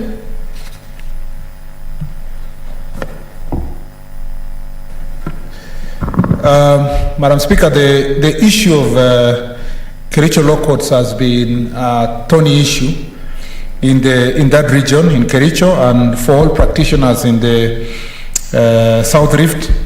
Mr. Speaker, the Law Society chapter in Kericho, Madam Speaker, have been petitioning the Judicial Service Commission to take action, and a lot of outcry has come from lawyers, litigants, citizens from that area, Madam Speaker, because you can imagine the closure of the law courts from 5th March 2021 up to now, and the backlog that has ensued as a result of the same.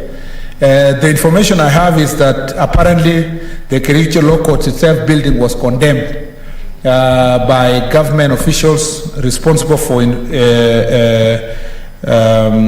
oversighting buildings in the country. And you can imagine people who have petty offenses related to, Madam Speaker, small, misdemeanors. And they are all being held in remand because they don't have 500 shillings, 1,000 shillings. People who, if they had gone to court, some would have been sentenced to community service, some would have been asked to pay 500, 1,000 shillings or something of that sort and be freed.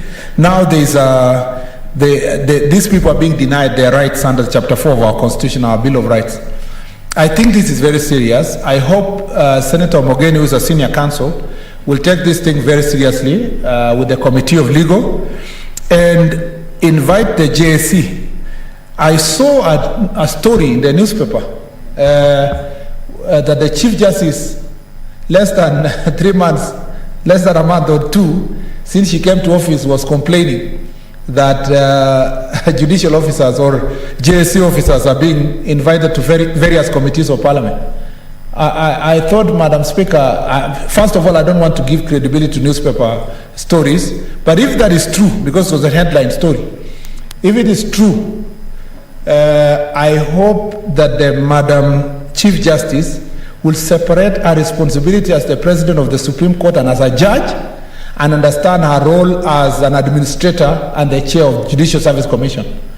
And it doesn't mean that she has to be there herself to come and answer the questions. The registrar can come. The vice chair of the Judicial Service Commission can come. These are serious issues.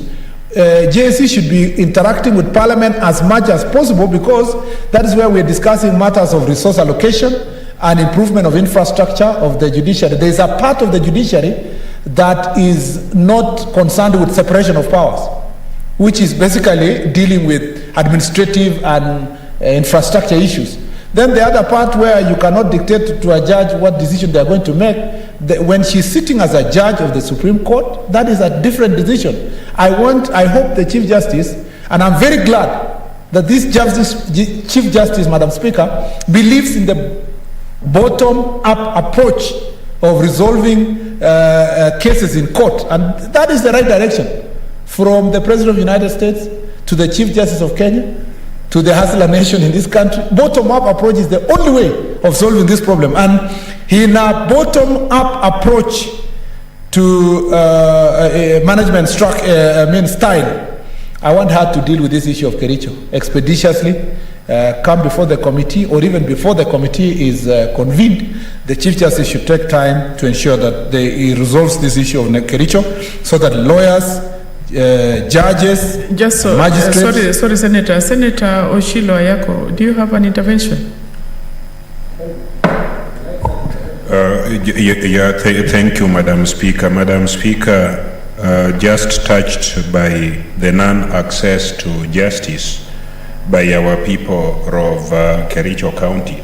I wanted to inform Senator Murkomen if he agrees to be informed, and I notice he does. I can be informed by my student. Thank you very much. Madam Speaker. Madam Speaker, it is true. He is a very good teacher of international transactions, and he taught me very good law. Now, Madam Speaker, the judiciary, particularly insofar as they believe in their independence, must create a platform for judicial accountability. It does not mean that they are not autonomous when making judicial decisions. It means that they must be accountable to the general public of Kenya by telling the people of Kericho County how and when they'll get justice. We are not asking them as an institution that they must decide cases in a particular way, but they must tell us as taxpayers and as representatives of taxpayers how judicial services will be accessed. So I think, Senator Murkomen, I would like to inform you that you must amplify that point. That point is sound.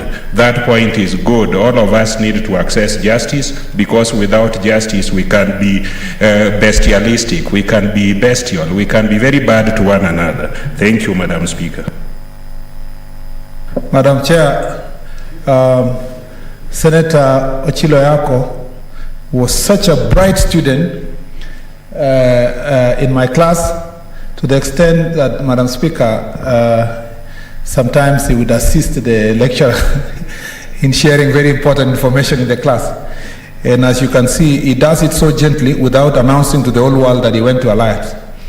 So, Madam Chair, I totally agree. I totally agree that this is an issue that should be done, and we should have more interaction with JSC as parliamentarians. Senator... I'm concluding. Okay. No, there is an intervention by Senator Faria. Thank you, Madam Speaker. I'm just wondering why it's such a, you're persona non grata if you went to Alliance in this house. I also went to Alliance. I want to announce. Thank you. Senator, continue. Madam We'll Chair, give an opportunity to all Alliance alumni is here. Yeah, it's a one way of praising Senator Ochilo Yako. So the point we are making is that we should have greater interaction with the judiciary when it comes to greater access to justice, and since if the building is an issue, if the building that was being used by the judiciary, the courts in Kericho is an issue, resources should be availed to the judiciary to quickly hire another space for the time being and deal with these issues, and especially for the poor hustlers struggling to access justice in Kericho County. I support this statement, Madam Chair. Honorable Senators, I'll just give one opportunity to the minority side. Senator Kilonzo Mutula Jr. That will be the end of comments on the statement. Time is spent, Senator, please. Oh, you understand something? Okay.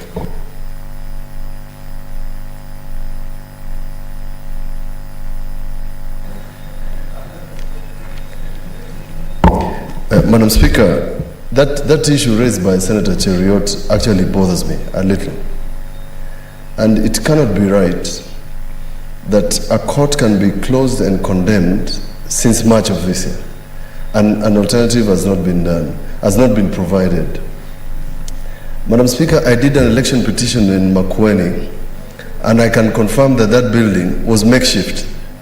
The people of Kericho should not be denied justice simply because a building has been condemned. And while at it, I want to confirm to Senator Murkomen that the letter written by the Chief Justice to the two speakers, out of the 5 summons mentioned in that letter, 3 are from the Senate. And I respectfully disagree with that letter. Because under the Constitution, we have a right to call any person, not even 125, any commission, any independent office. We can call them to the Senate and ask for a report on anything. This morning we told the ombudsperson, Florence Kajuju, who revealed to the Legal Affairs Committee, Madam Speaker, that there are 5 institutions that have refused to respond to queries raised through the public. The National Land Commission on payment of compensation for land, the Pensions Department for people, Madam Speaker, somebody has waited for pension for 20 years. And when that person goes to Florence Kajuju as the ombudsman, the Pensions Department does not even respond. That is the same tone of letter I've seen from the Chief Justice. Does not appreciate the Constitution. That, and I must read it for the record, just for the avoidance of doubt. Reporting by commissions and independent officers. The Judicial Service Commission falls under this category. At any time, the President, the National Assembly, or the Senate may require the commission or holder of an independent office to submit a report on a particular issue.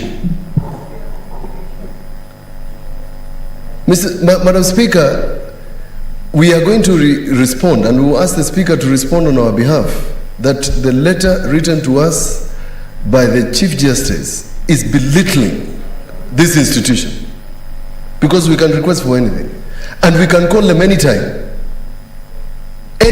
on anything, because what they are doing in the judiciary is serving the public. We represent the public, and we represent them more directly than they do, because they are appointed, we are elected. To close a court like Kericho, and Kericho is a very busy town, covering a very large area, is a matter that should go to the committee very quickly. In fact, these are one of those instances that the committee should, in fact, decide quickly and send that letter to the Judicial Service Commission. You can imagine the number of people, Madam Speaker, who are on petty offenses, who their cases have not been heard. And I say this because languishing in custody. Because when Senator Dulo was leading a committee with Senator Kajwang on imprisonment, I remember a young man who I met in Shukuza, Boda institution.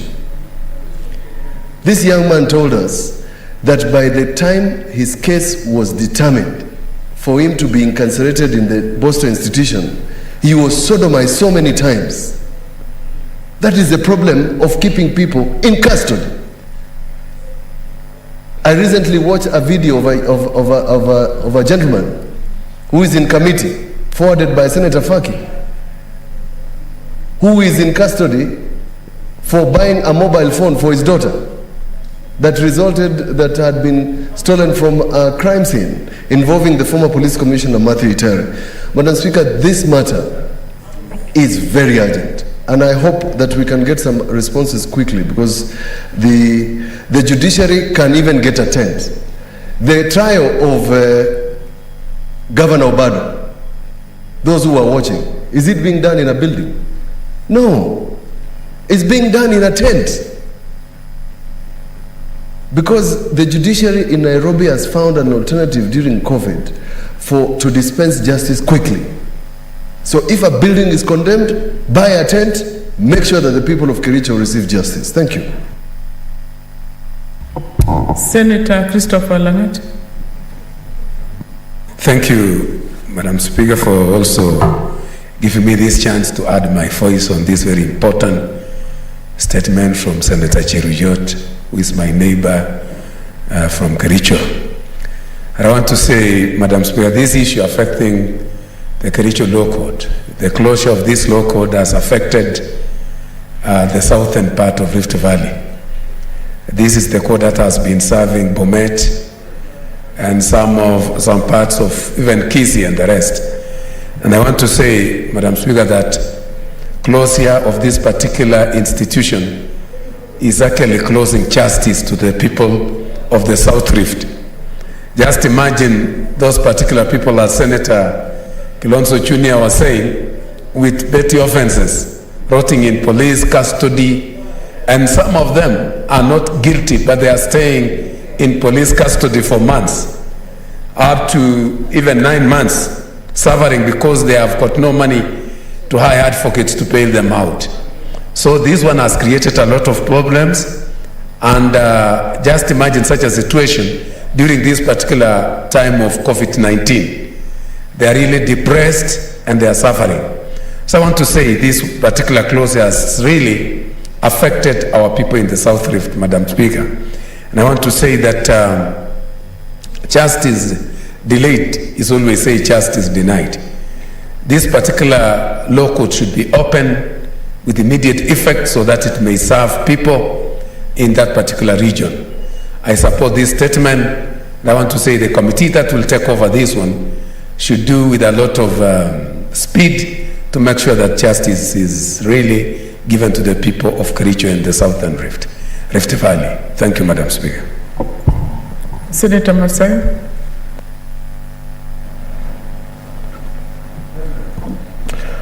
Asante, Mr. Speaker. Mr. Speaker, mimi nikiwa kama mmoja wa wale watu walikuwa majaji na tukaweza kustaafu, Mr. Speaker, ni jambo la kusikitisha sana, kwa sababu tunajua koti si jengo. Koti si jengo ama si nyumba. Koti ni hakimu. Hata akiwa mahali popote, yeye bado ni hakimu. Mtu akiitwa jaji, ukimpatia tent, ukimpatia kiti chake cha kuketi, ukimpatia meza, hiyo imetosha. Hiyo ni koti. Mr. Speaker, kwa watu wa Kericho ni jambo la aibu, ni jambo la kusikitisha kuona ya kwamba ikiwa serikali inaweza kukubali ama kuachilia koti kufungwa na watu wa Kericho kukaa bila mahakama, ni jambo la kusikitisha. Kuna mambo mengi sana wakati ule nikiwa huko yalikuwa yanatokea na tunapata zile complaints. Vijana wadogo wanawekwa katika seli ambazo sizo, hata mabarobaro pia wanawekwa, alafu usiku kunatokea mambo aliyosema huyo ndugu yetu Mutula Junior. Ni jambo la aibu. Kwa hiyo sisi tunasema ya kwamba kama bunge la Senate kunao muhimu kuona ya kwamba koti ya Kericho imeregeshwa mara moja. Si jambo la kukaa kufanya mkutano. Hivi sasa ukiangalia haki za watu wa Kericho zimezama ndani ya maji. Kericho si town ndogo. Kericho si town kama vile unaweza kusema pengine ni karibu na Kakuma kule. Kericho ni mji ambao uko na watu kufanya biashara. Kericho ni mahali ambapo mambo yanaendelea, si ya kibiashara, si ya kielimu, hata uhalifu pia huko. Sasa mimi nashindwa hawa mahalifu hata hiyo Kericho hata wakipelekwa katika hizo jela basi zinazaa. Kwa sababu imekuwa sasa wale wahalifu kila wakishikwa wanarundikwa, hawaendi kotini. Hili ni jambo ambalo lazima sisi tulitafakari, na kuna umuhimu wa kwamba hatua ichukuliwe mara moja kuona ya kwamba koti ya Kericho imefunguliwa. Asante, Mr. Speaker. Finally, Senator Wetangula Moses Masika.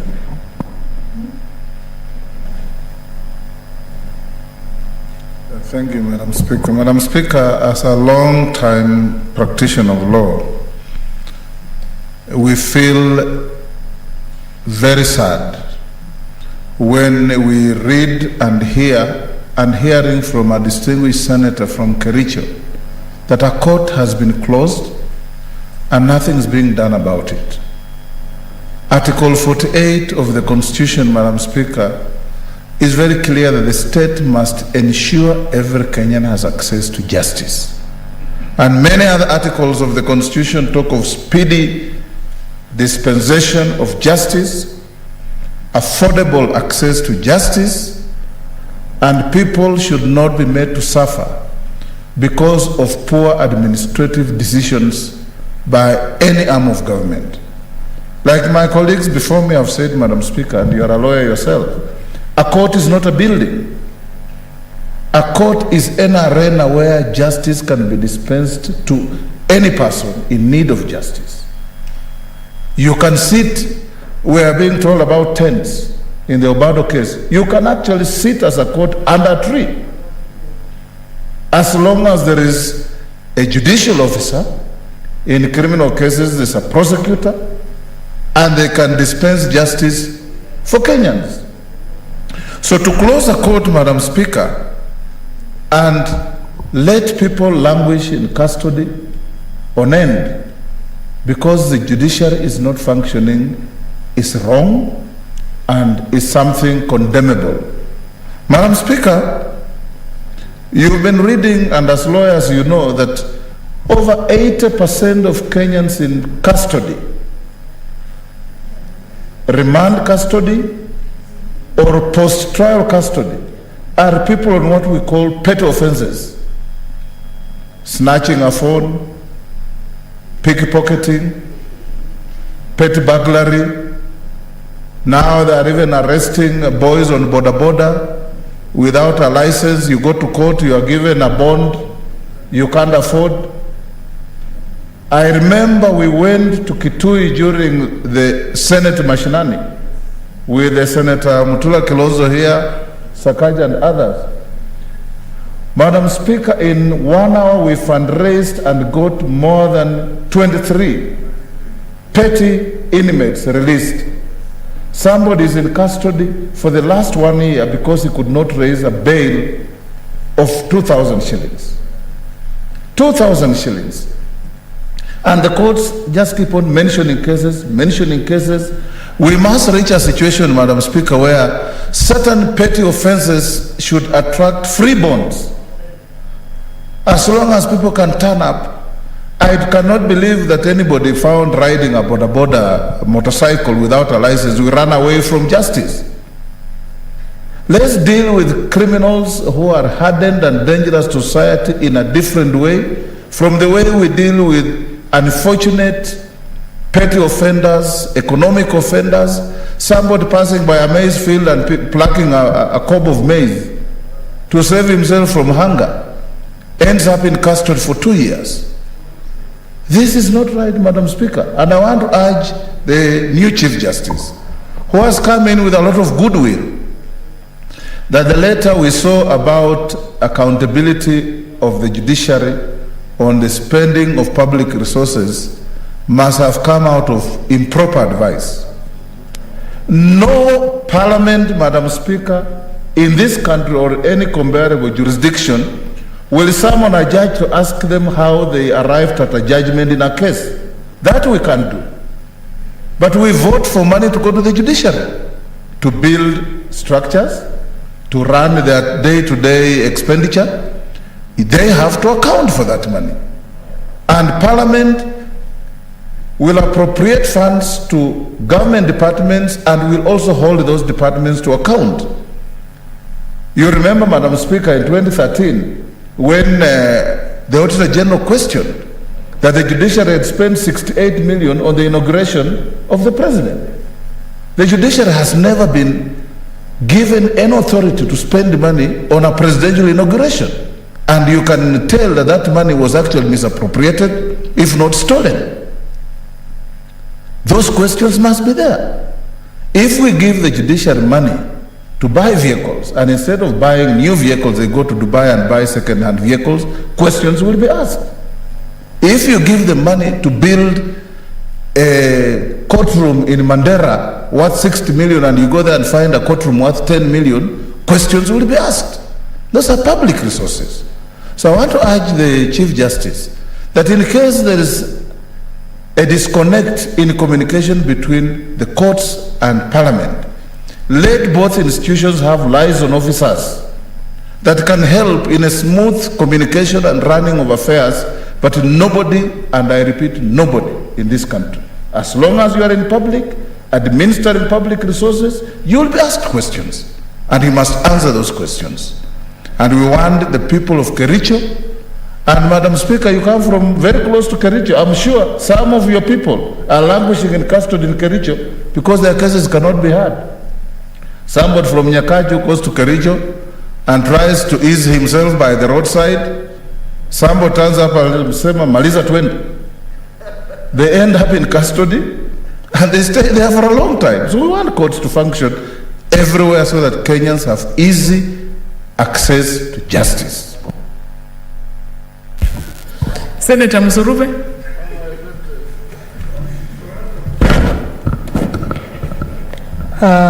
Honorable Speaker, thank you for giving me this opportunity to support the statement by Senator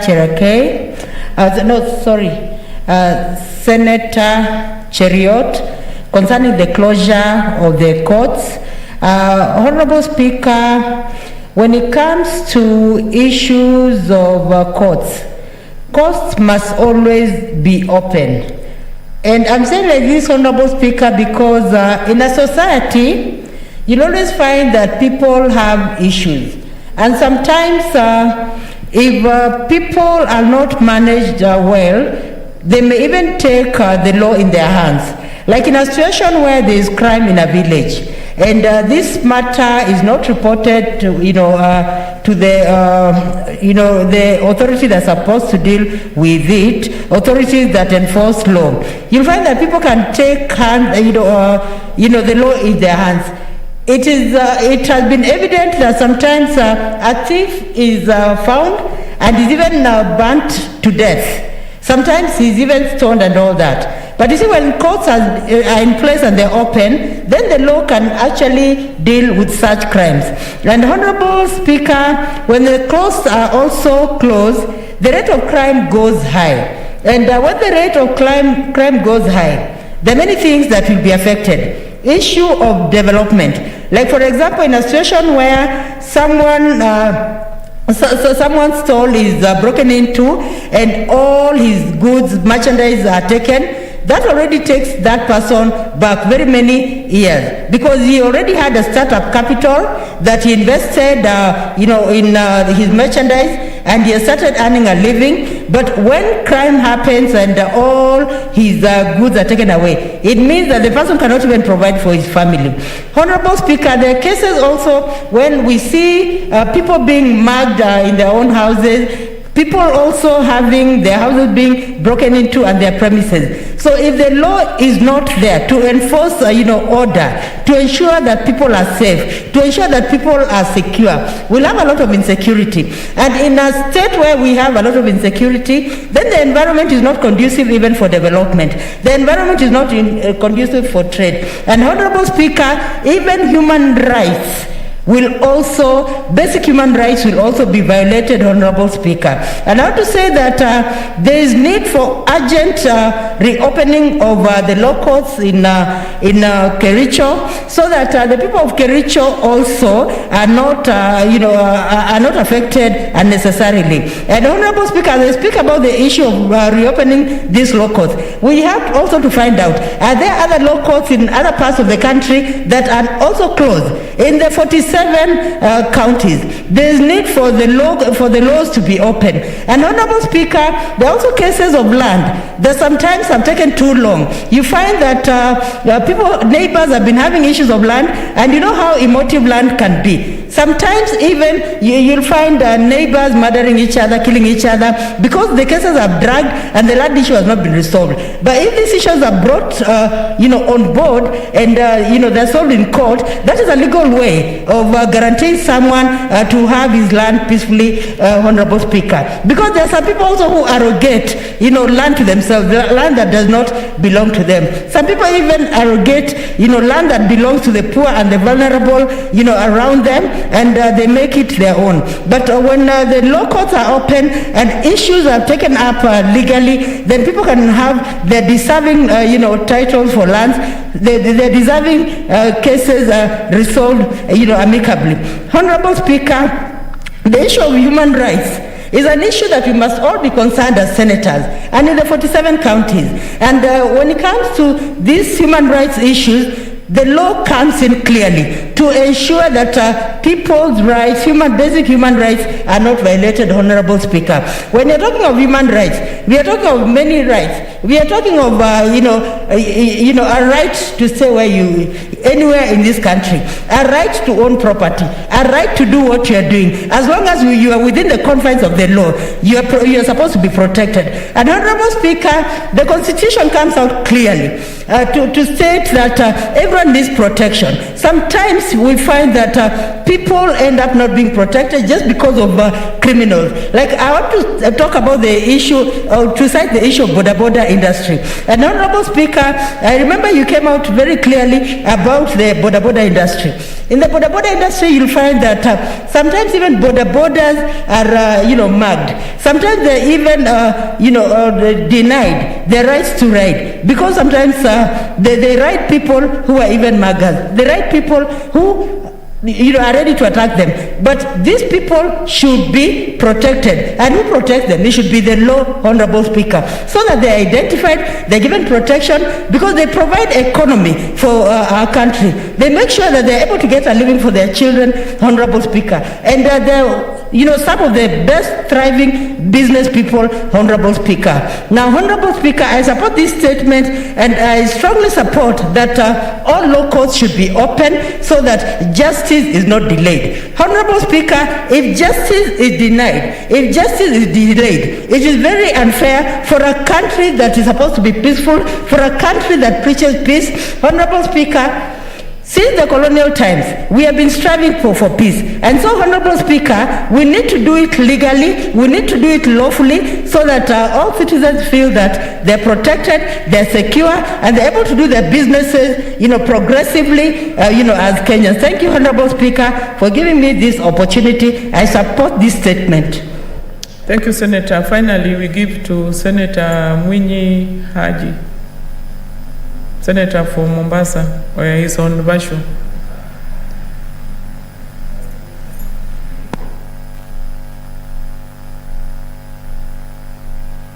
Mkono taarifa ambayo imeletwa bungeni na Senator wa Kericho, Senator Cheriot. Mheshimiwa Spika, mahakama ni huduma za dharura kama vile huduma za afya na huduma nyinginezo. Kwa hivyo kufunga mahakama hususan wakati huu wa corona ni kinyume cha katiba na vile vile pia ni kinyume cha maadili. Mheshimiwa Spika, mahakama zinaweza kaa mahali popote. Kitu kinachotakiwa ni mipango ya kuhakikisha kwamba kuna usalama na kuna vifaa vya kutosha kueleza mahakama hiyo kufanya kazi.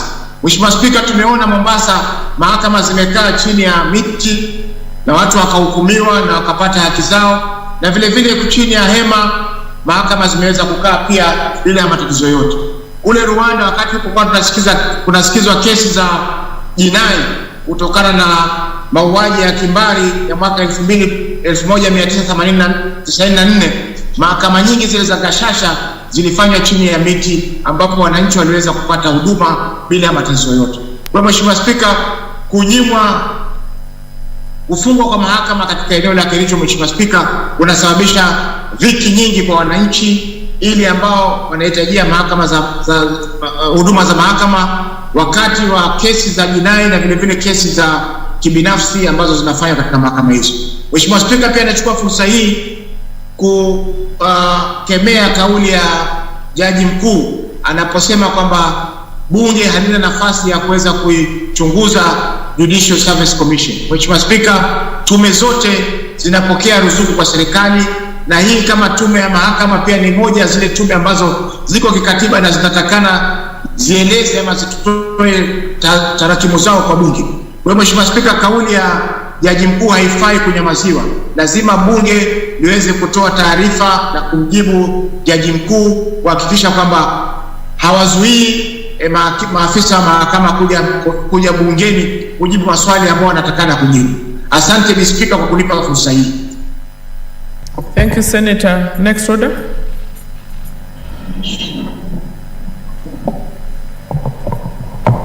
Order number 8, the Lifestyle Audit Bill, Senate Bills number 36 of 2021, first reading. A bill for an act of parliament to give effect to Article 10 and Chapter 6 of the Constitution to provide for the procedure for undertaking lifestyle audit and for connected purposes.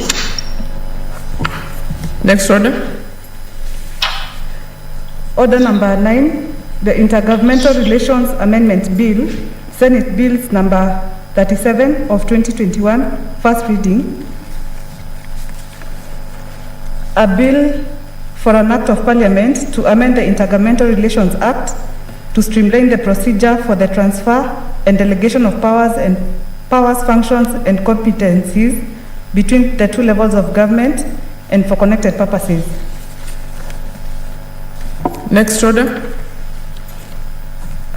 The order number 10, the County Government Amendments Bill, Senate Bills number 38 of 2021, first reading. A bill for an act of parliament to amend the County Governments Act and for connected purposes. Honorable Senators, for the convenience of the House, we move to bill number 20.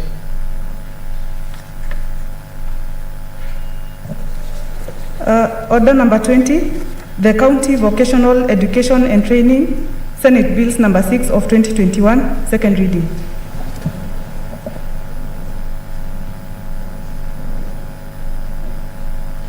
Senator Milgo.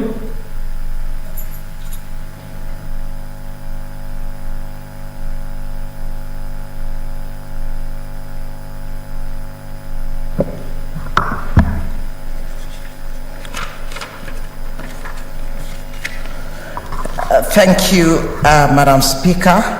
The County Vocational Education and Training Bill 2021 be now read a second time.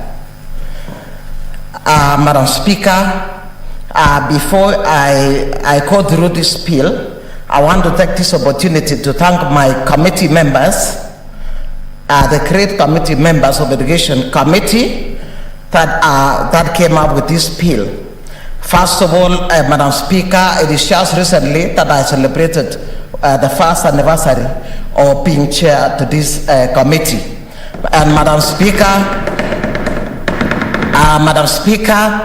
this committee under 1 year was able to pass the education and the childhood development education, and was able to meet 40 counties virtually to actually look at the landscape of ECD right across the counties, which actually culminated in a workshop that we held recently in Naivasha, Madam Speaker.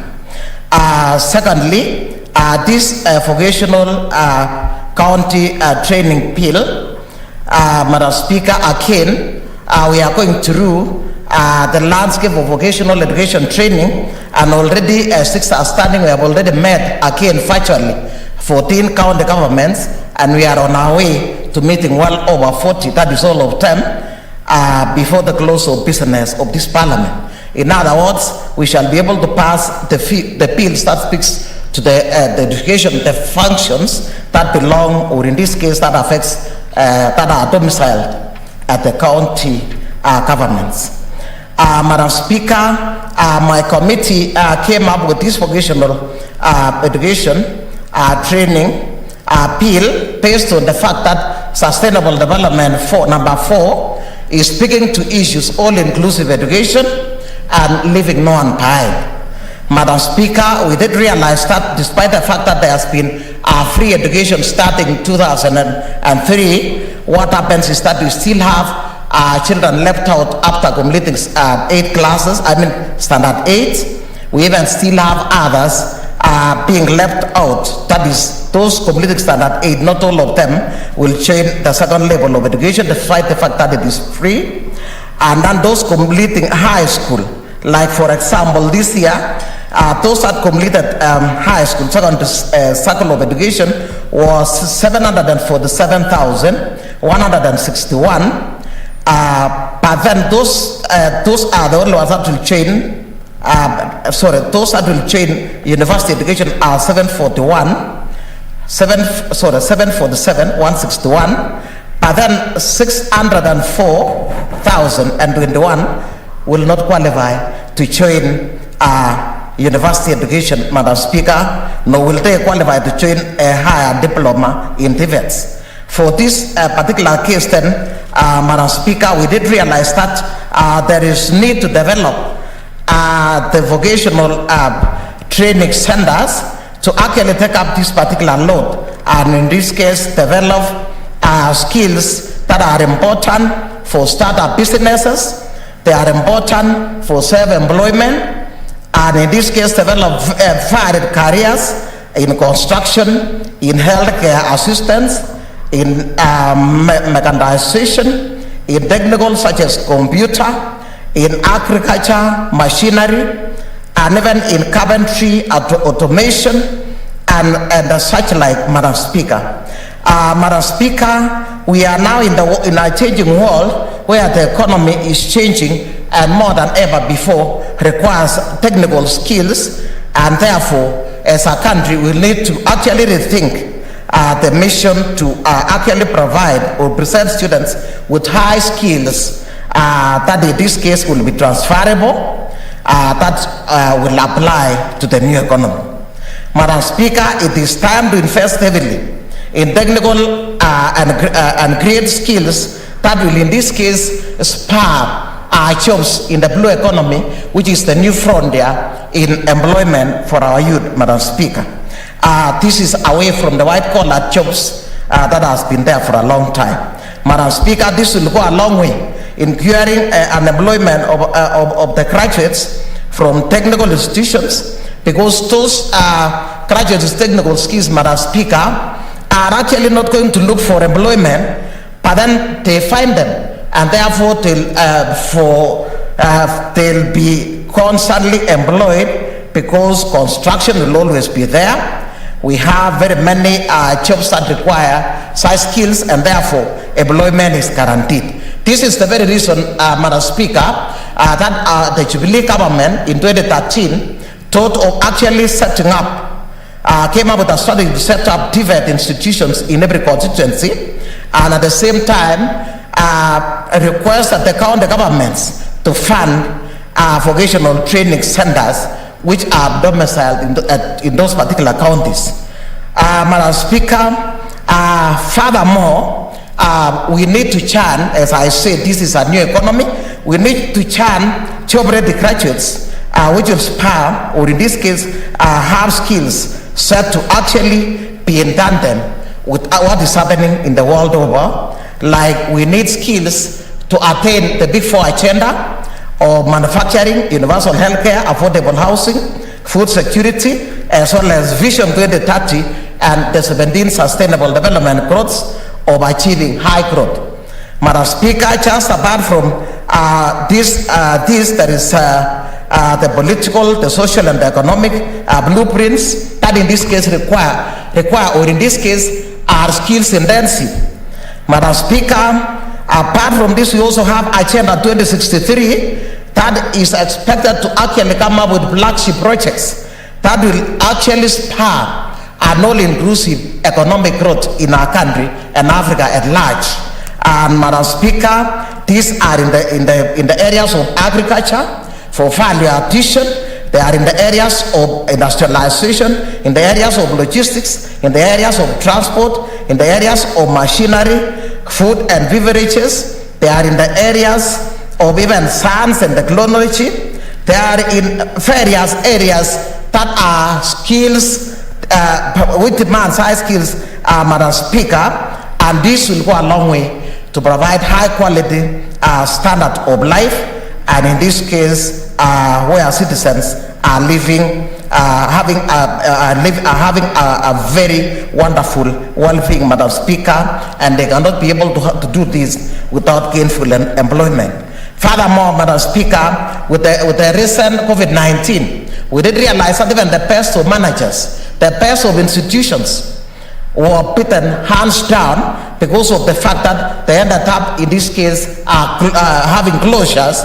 because of a lack of best ways to work around this. That is why we had lockdowns, we had issues actually coming to standstills, even businesses, even us as a house, as committees, we had to struggle in the first time to actually hold virtual meetings. And I think right now we are getting used to iPads and computers, which actually is obtained through this vocational, this is a skill obtained this through this vocational training centers, Madam Speaker, and for a long time, even those that are at professors level or doctors like me are actually lacking such very basic skills that are very important when it comes to actually day-to-day management.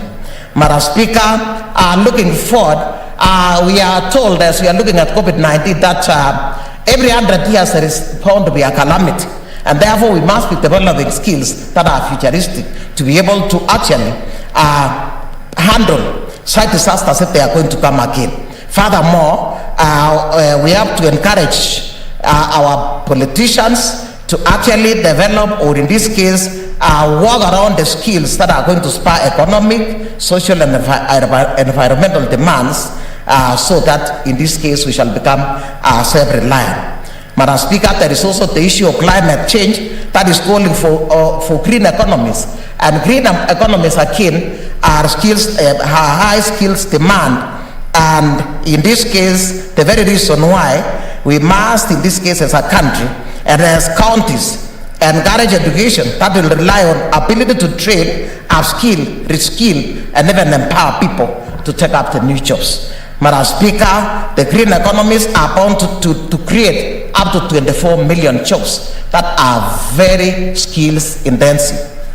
Madam Speaker, this is the very reason why my committee came up with this bill to actually speak to issues vocational education and training in our counties, because actually these are the what we used to call village polytechnics that were training in crafts, and in this case they are domiciled at the counties. It is a very important function of the counties, and therefore the principal objective of this bill is to put in place a legal framework to govern the establishment and management of vocational education and training within the county, and one of the functional areas of the county governments as provided for under Part 2 of the 4th schedule to the Constitution relates to village polytechnics and homecraft centers. Madam Speaker, therefore, Part 1 of this bill specifically actually is about definition of terms such as authority, technical and vocational education, cabinet secretary, council, board of management. That is definition all through up to where we have up to clause 3. Clause 3, which is now speaking to clause 3 is speaking to actually those people, that is now the guiding principles in actually starting up a vocational training center. That is formulation, implementation, monitoring, and evaluation of those vocational education centers. It goes a long way in clause 3B to speak to issues of equality, equity, and non-discrimination when it comes to development of these centers. Madam Speaker, C, D, E, and F are speaking to issues, promotions of innovativeness, transparency. It is speaking about, to innovation strategies. It is speaking to issues, accountability, strategies that must be put in place to ensure that these centers are run without any funds. Madam Speaker, chi of that is, in this case, speaks to collaboration with the national government. In this case, these vocational training centers are run that is in collaboration with the national government, which in this case provide actually the curriculum and the policy. Clause 4 of Clause 4 of that this bill, Madam Speaker, speaks to obligation of the national government. What role does the national government have on these vocational training centers that are domiciled at the county, or in this case at the developed units? The national government plays a critical role in development of education research policy on this vocational training. Number 4B, Madam Speaker, is that they set examination standards and certificates. They provide certificates. They develop curriculum and co-curricular activities to be conducted in these centers. They accredit the institutions. They train and register the vocational centers. They build capacity. G is establish partnerships and linkages to ensure the support for these centers.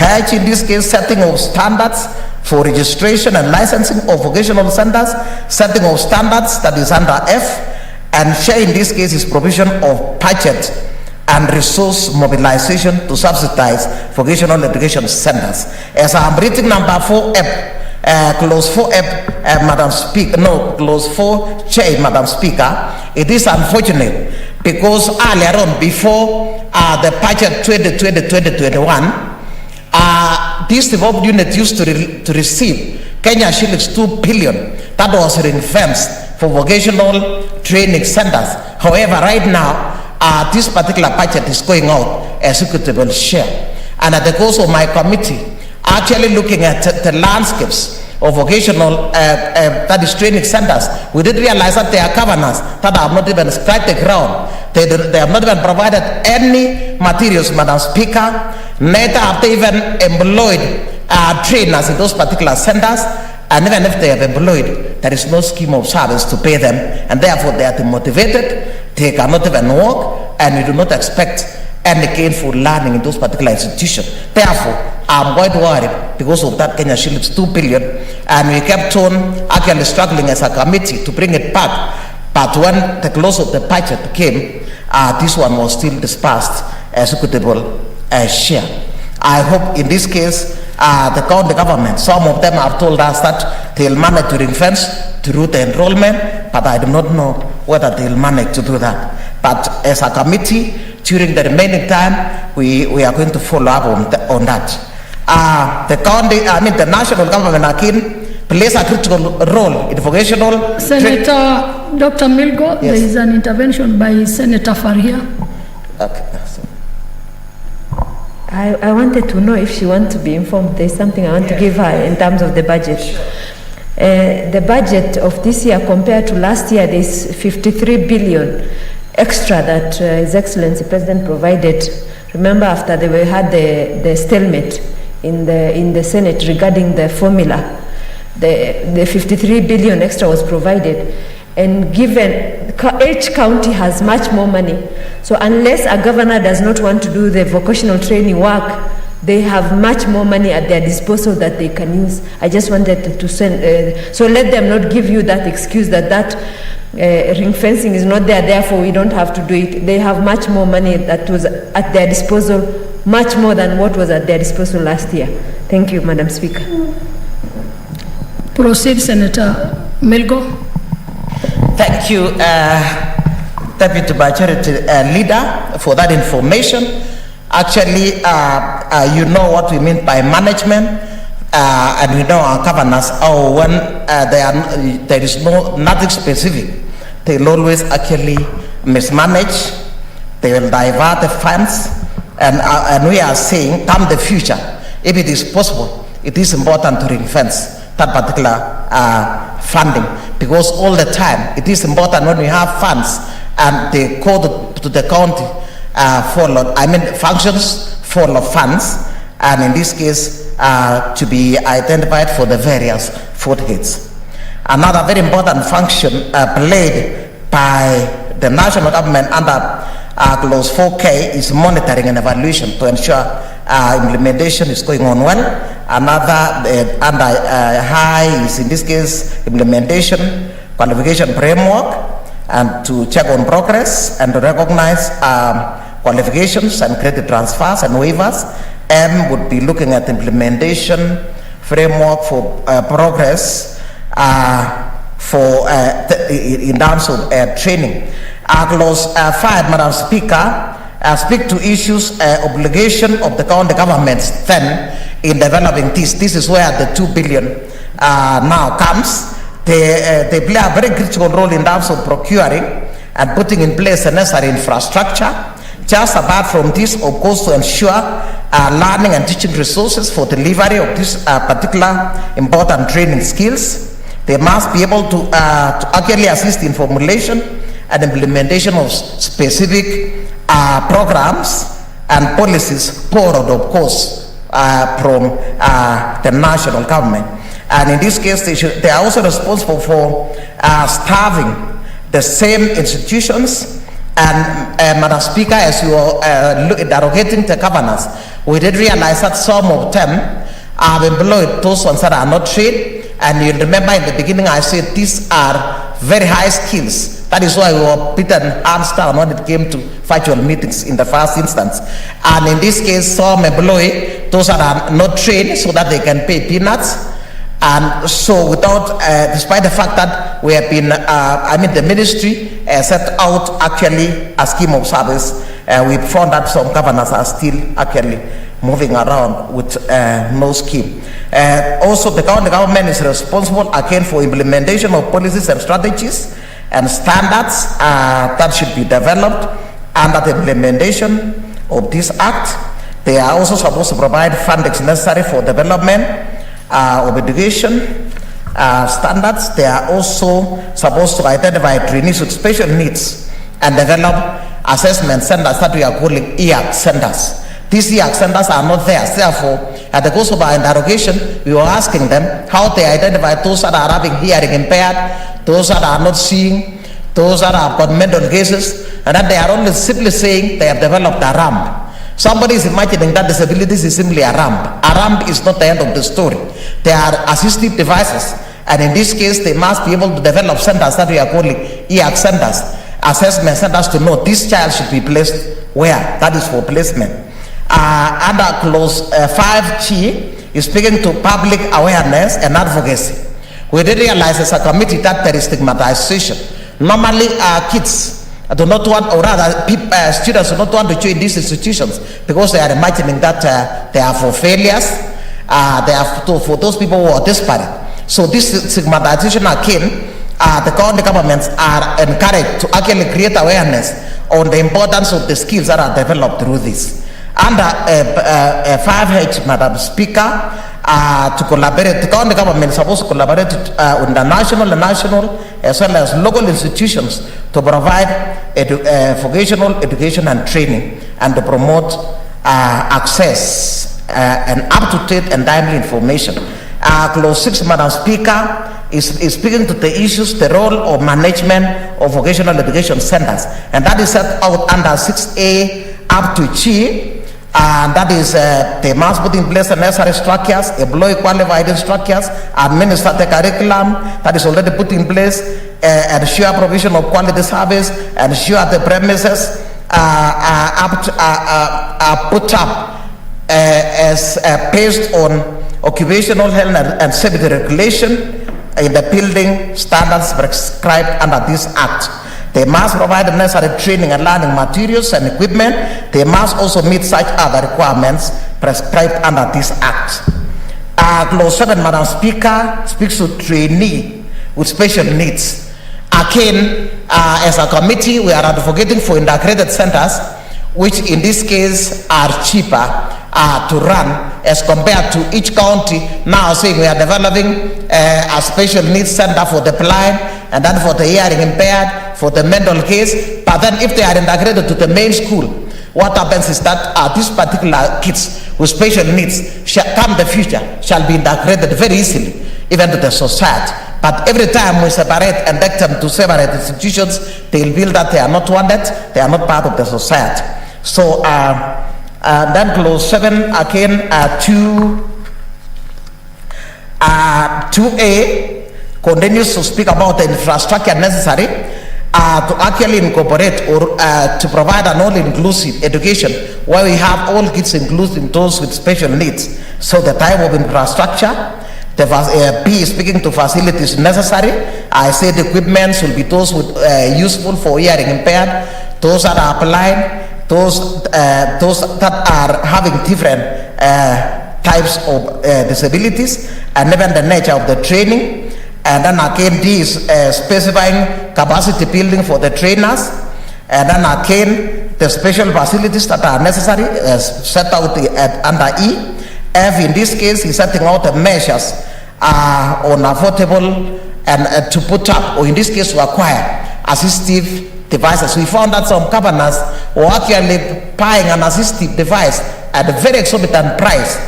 Madam Speaker, that we did realize that this is crazy. They ignore the procurement procedures, and in this case we are saying under F in this case the assistive devices in this case must be those that are affordable but then very useful to those persons with disability.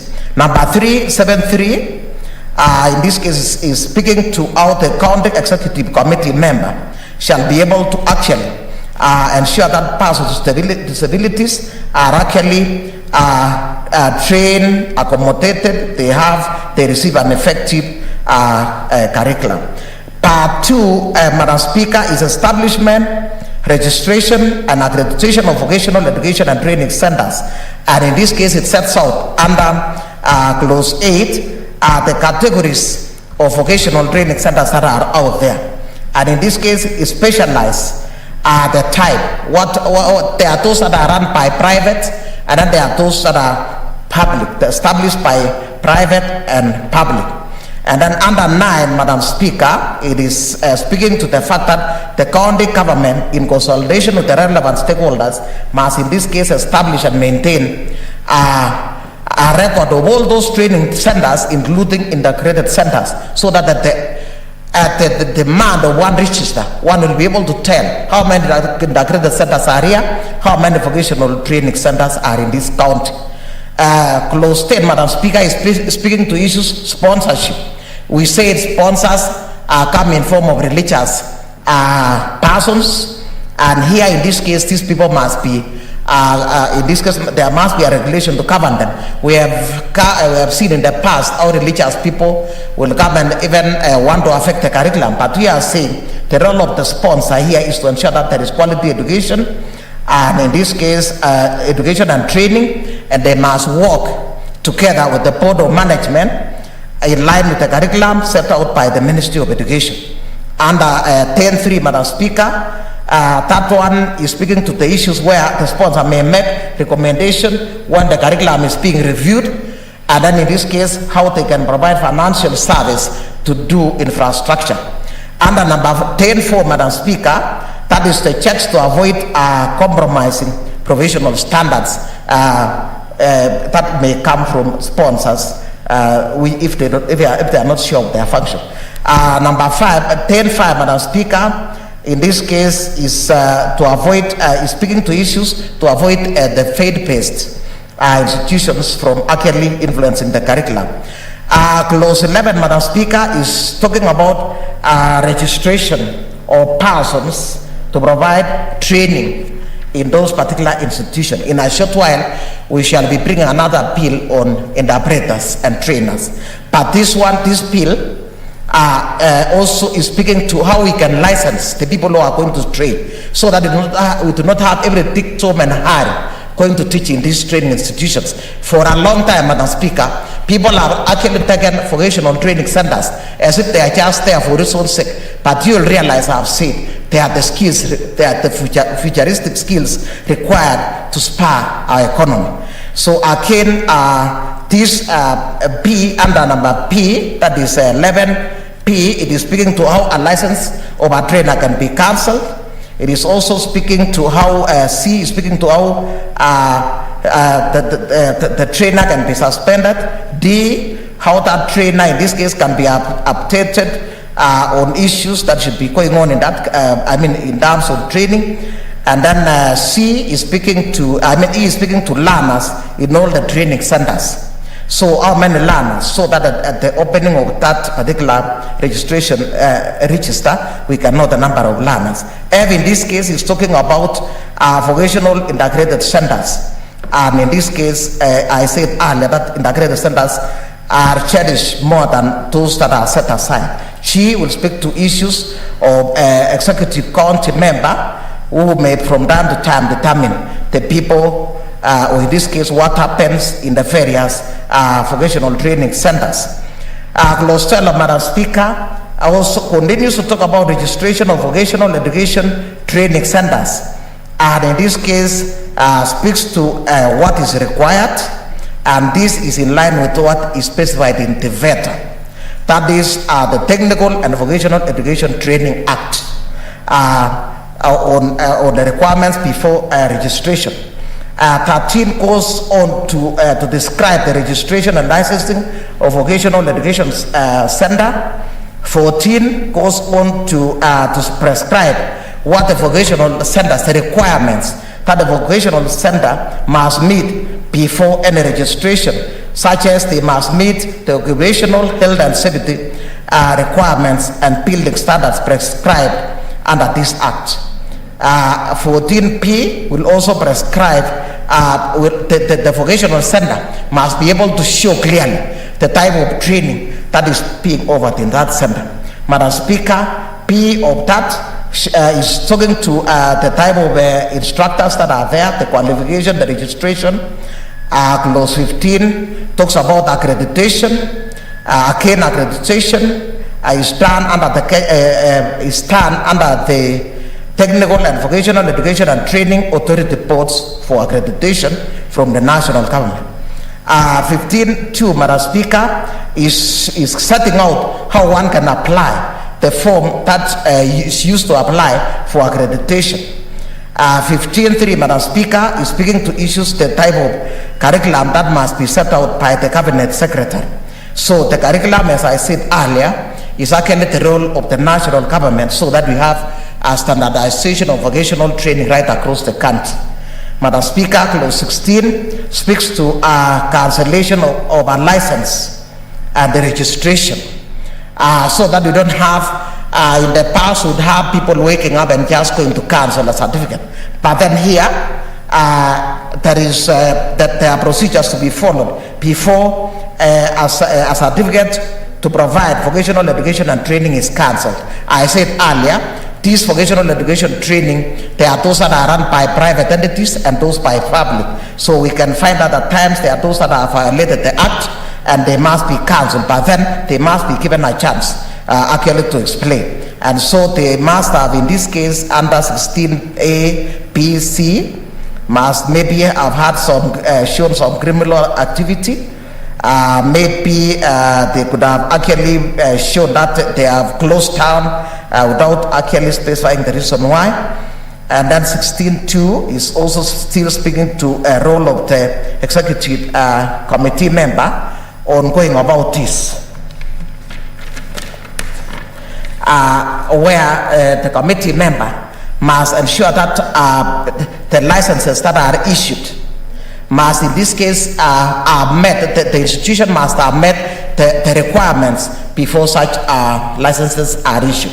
Clause 17, Madam Speaker, continues to speak to the procedures of notice of non-compliance. Just before we cancel, we give a notice. And then under 2, clause 17.2, P, this how it should be done in writing, under information, steps to be taken, time taken, condition information, and then again 17.2a speaks to how a period can be extended with the requirement of that person whose institution was going to be shut down. Clause 18, Madam Speaker, is speaking to closure of a vocational education and training center.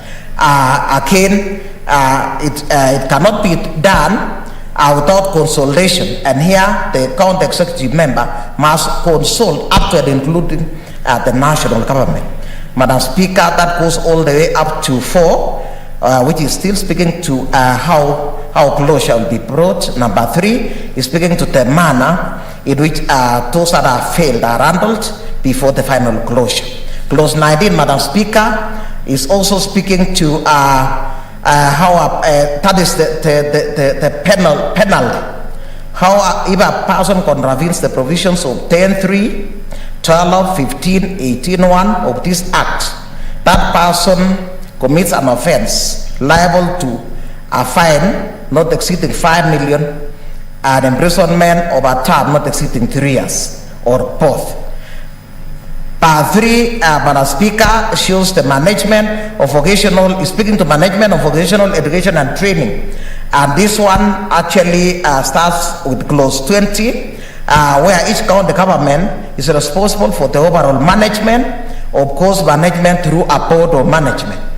And 22 is speaking to how a committee member shall be able to actually determine that is the type of management that must be in every institution, and clause 21 sets out the members that must be in the board of management. Madam Speaker, 21.2 is talking about how the bodies that is not a corporate entity, the membership of that board, how the board is elected. Under 4, it is showing how the county executive shall appoint the board members through a county gazette. Clause 22, Madam Speaker, is speaking to functions of the board, again to oversee the provisions of education, manage the properties, manage vocational training, develop and implement vocational education and training strategic plan, mobilize resources, regulate enrollment, prepare annual estimates, in expenditure, receive on behalf of the Vocational and Education Training Center fees, grants, donations, and any other monies. That is set out in clause 22 all the way from A up to I and up to J. All of that is the role of the Board of Management. Clause 23, Madam Speaker, talks about the conduct of business and affairs of the Board of Management. How the Board of Management shall conduct their affairs, and even when it comes to forming some subcommittees to be for efficiency. Sometimes a board can form subcommittees for efficiency, and this one sets out the fact that the small subcommittees must be subcommittees specific to a given area, and at the same time comprising people with specific skills to be able to run the particular committee. Madam Speaker, clause 25 is talking about remuneration. This should be done by the Public Service Board in line with that set out by the Salaries and Remunerations Commission, so that we do not have some illegal remuneration of the board members. Clause 26, Madam Speaker, talks about vocational, that is vacation of office. How a board member can vacate office, maybe if the member dies, resigns through writing a letter, convicted of an offense, absence from 3 consecutive meetings, contravene chapter 6 as physical or mental incapacity, incompetent, a charge, bankrupt, and on and on. All those are conditions for vocations, for vacating office as set out in clause 26. Clause 27, Madam Speaker, is speaking to annual report on governance, which must be provided by the Board of Management to the Executive Committee member to show what is going on in that institution. Clause 28, Madam Speaker, speaks to records that must be kept in all the vocational training centers, register. Clause 28, A, B, C, D, E, talks about register, record of all fees, register of assets and liabilities, are the records that are important in an institution. And then clause 29 speaks to issues, vocational education and training instructors, how they can be employed, methodology for employing, and in this case, it is setting out the fact that from 29A that they must be certified and registered, and they must meet chapter 6. They have not been charged with bankruptcy, again no offense or imprisonment within 12 months. Again, they must meet the requirements prescribed under this act, And then each county government, in this case, is responsible then for funding, and in this case, remuneration. A few minutes ago, I said the few counties that we have spoken to, both in ECDE and even in vocational training, we realize that there is no proper schemes of service. And despite the fact that we are speaking to the fact that the county government is supposed to fund this, despite the fact that they have received an addition of 53 billion, still there is no clear-cut methodology of actually remunerating the staff in those vocational training centers. Part 4, Madam Speaker, is standards and quality of education in these training centers, and speaks to the framework of curriculum. That is clause 30 is speaking to the framework of the curriculum that I said earlier should be developed by the national government. Under number 232, of course, the curriculum in this case is developed in conjunction with Kenya Institute of Curriculum Development. 33, Madam Speaker, is speaking to again reviewing of curriculum, how the curriculum can be reviewed and guidelines for doing that in line with national policy. Under number 34, it is talking about the curriculum, in this case, how the curriculum can be reviewed in consultation with all stakeholders, and this one must be guided by the county executive member. Under clause 35, Madam Speaker, in this case is speaking to a review of the curriculum that in this case must be given by a notice in the cassette, by a cassette notice. Again, review of the curriculum must take up a frame that is offered by the national government. In addition to that one, 5B is speaking to amendment of a curriculum, information regarding the place, time and manner in which information is obtained to actually amend the curriculum. Clause 31, Madam Speaker, is speaking to issues to do with education and training programs. The training programs, in this case, I said earlier that these keys are very important, and this bill is setting out and actually asking the counties to train or develop county vocational training centers that are training on specific skills to fill the gap in those particular counties. Like if in this case we were to compare vocational training centers in Mombasa and Kisumu, and in Bomet County, my county, or in Nairobi, they should be different, because those in Mombasa should be developing skills based on the blue economy, or in this case the ocean economy, fish economies, as opposed to those developing based on agriculture, maybe in Nairobi based on industrialization. So we are saying, so that when in this case we set out to go and look for those particular vocational training centers that are training on a particular skill, we shall say we are going to Kisumu for issues related to only fish, and then only go to Mombasa, blue economy. We come to maybe the Rift Valley on agriculture. We talk about food and beverages. We talk about industrial. We talk about computers. We talk about mining. We talk about whatever that is present in the various counties. Because actually, these vocational centers are supposed to fill the gaps that are required in the counties. Because we said they are going to provide the employment to our kids.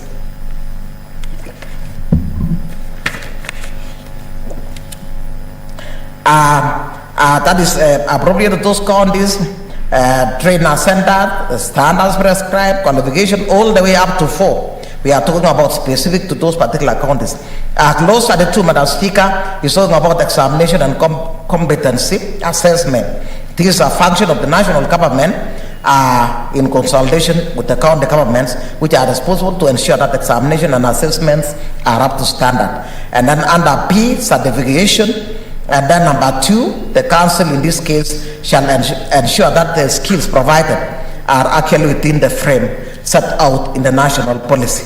Clause 33, Madam Speaker, is speaking to quality assurance. Our quality will be assured in all the counties.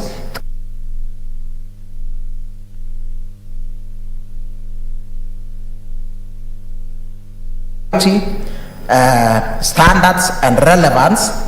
And these structures in this case that are developed must adopt the standard and quality and relevance set out by the national government, which are actually quite appropriate.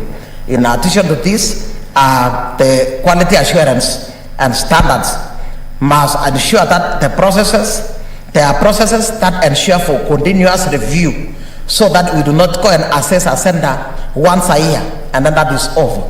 Constant assess to ensure that the type of education going on there is actually in tandem with what is required. Part 4, Madam Speaker, is talking about transition provisions where existing vocational education and training centers realize that this one is coming up. In the past, we used to have village polytechnics, and we are saying that they will automatically become those similar to the ones that we are speaking to in this act.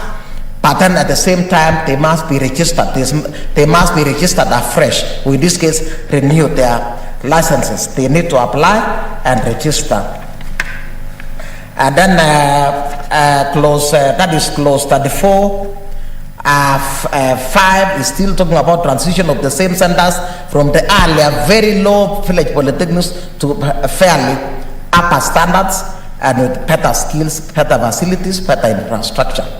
That continues all the way. Number 5, number 6 is still talking about the transition of those existing village polytechnics to the vocational training centers that we are speaking to in this act.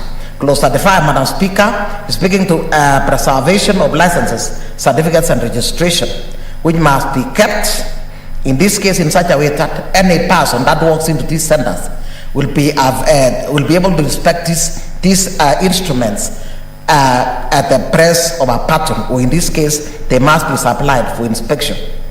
That is Article 35 provides for any officer going to those institutions must be able to inspect those, because every institution must be able to keep those licenses, certificates and registration documents. Clause 36, Madam Speaker, is talking about transfer of assets, liabilities and staff. Staff that were in those village polytechnics that are now turning into the upgraded vocational training centers will be taken up by the new centers. In this case, it will become their rights, obligation and liabilities, because every individual that takes up an institution takes up the institution together with assets and liabilities. So that one continues all the way up to number 4, part 5, part 6, sorry, the miscellaneous, which is simply talking about the general penalty to every member now. Any other members can be penalized by actually finding a person convicted of an offense under this act for which no penalty is provided for shall be liable to a fine not exceeding 3 million shillings or to imprisonment for a term not exceeding 2 years or both. That is the penalty. And then it goes ahead to talk about the regulations that the cabinet secretary charged with the vocational training will be able to develop regulations now to guide the management, to guide, or in this case, to actually speak to issues, national policies. The national policies must be broken down into regulations and guidelines which are better understood by the people at the very lower levels at the counties. So in this case, a limit of regulation, number of trainees, grants, duration, expiry, regulations governing prescription of the number of subjects, movement and renewal of certificates, transfer of grades, and these are prescribed all under this. So, Madam Speaker, again, it continues to speak to regulations that can be imposed in registers of vocational centers. It continues to keep regulations again governing records that should be kept a vocational center. And under 3, it is still talking about the regulation, or for this purpose under Article 94.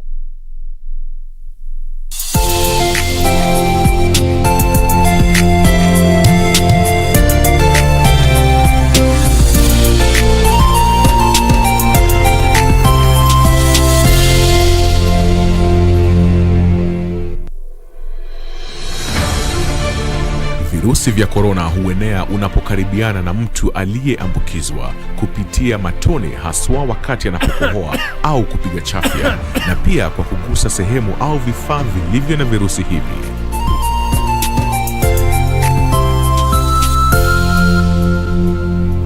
Jitenge kisha piga nambari 719 ili upate usaidizi.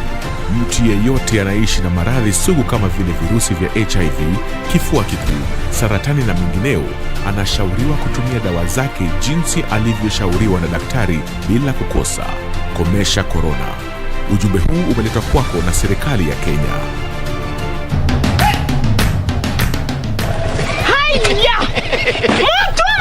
Ala! Nissan Serena ndio hii. Na unaweza kuwa wewe ndio tunapikia simu. Kodi ya Nissan Serena ni NS.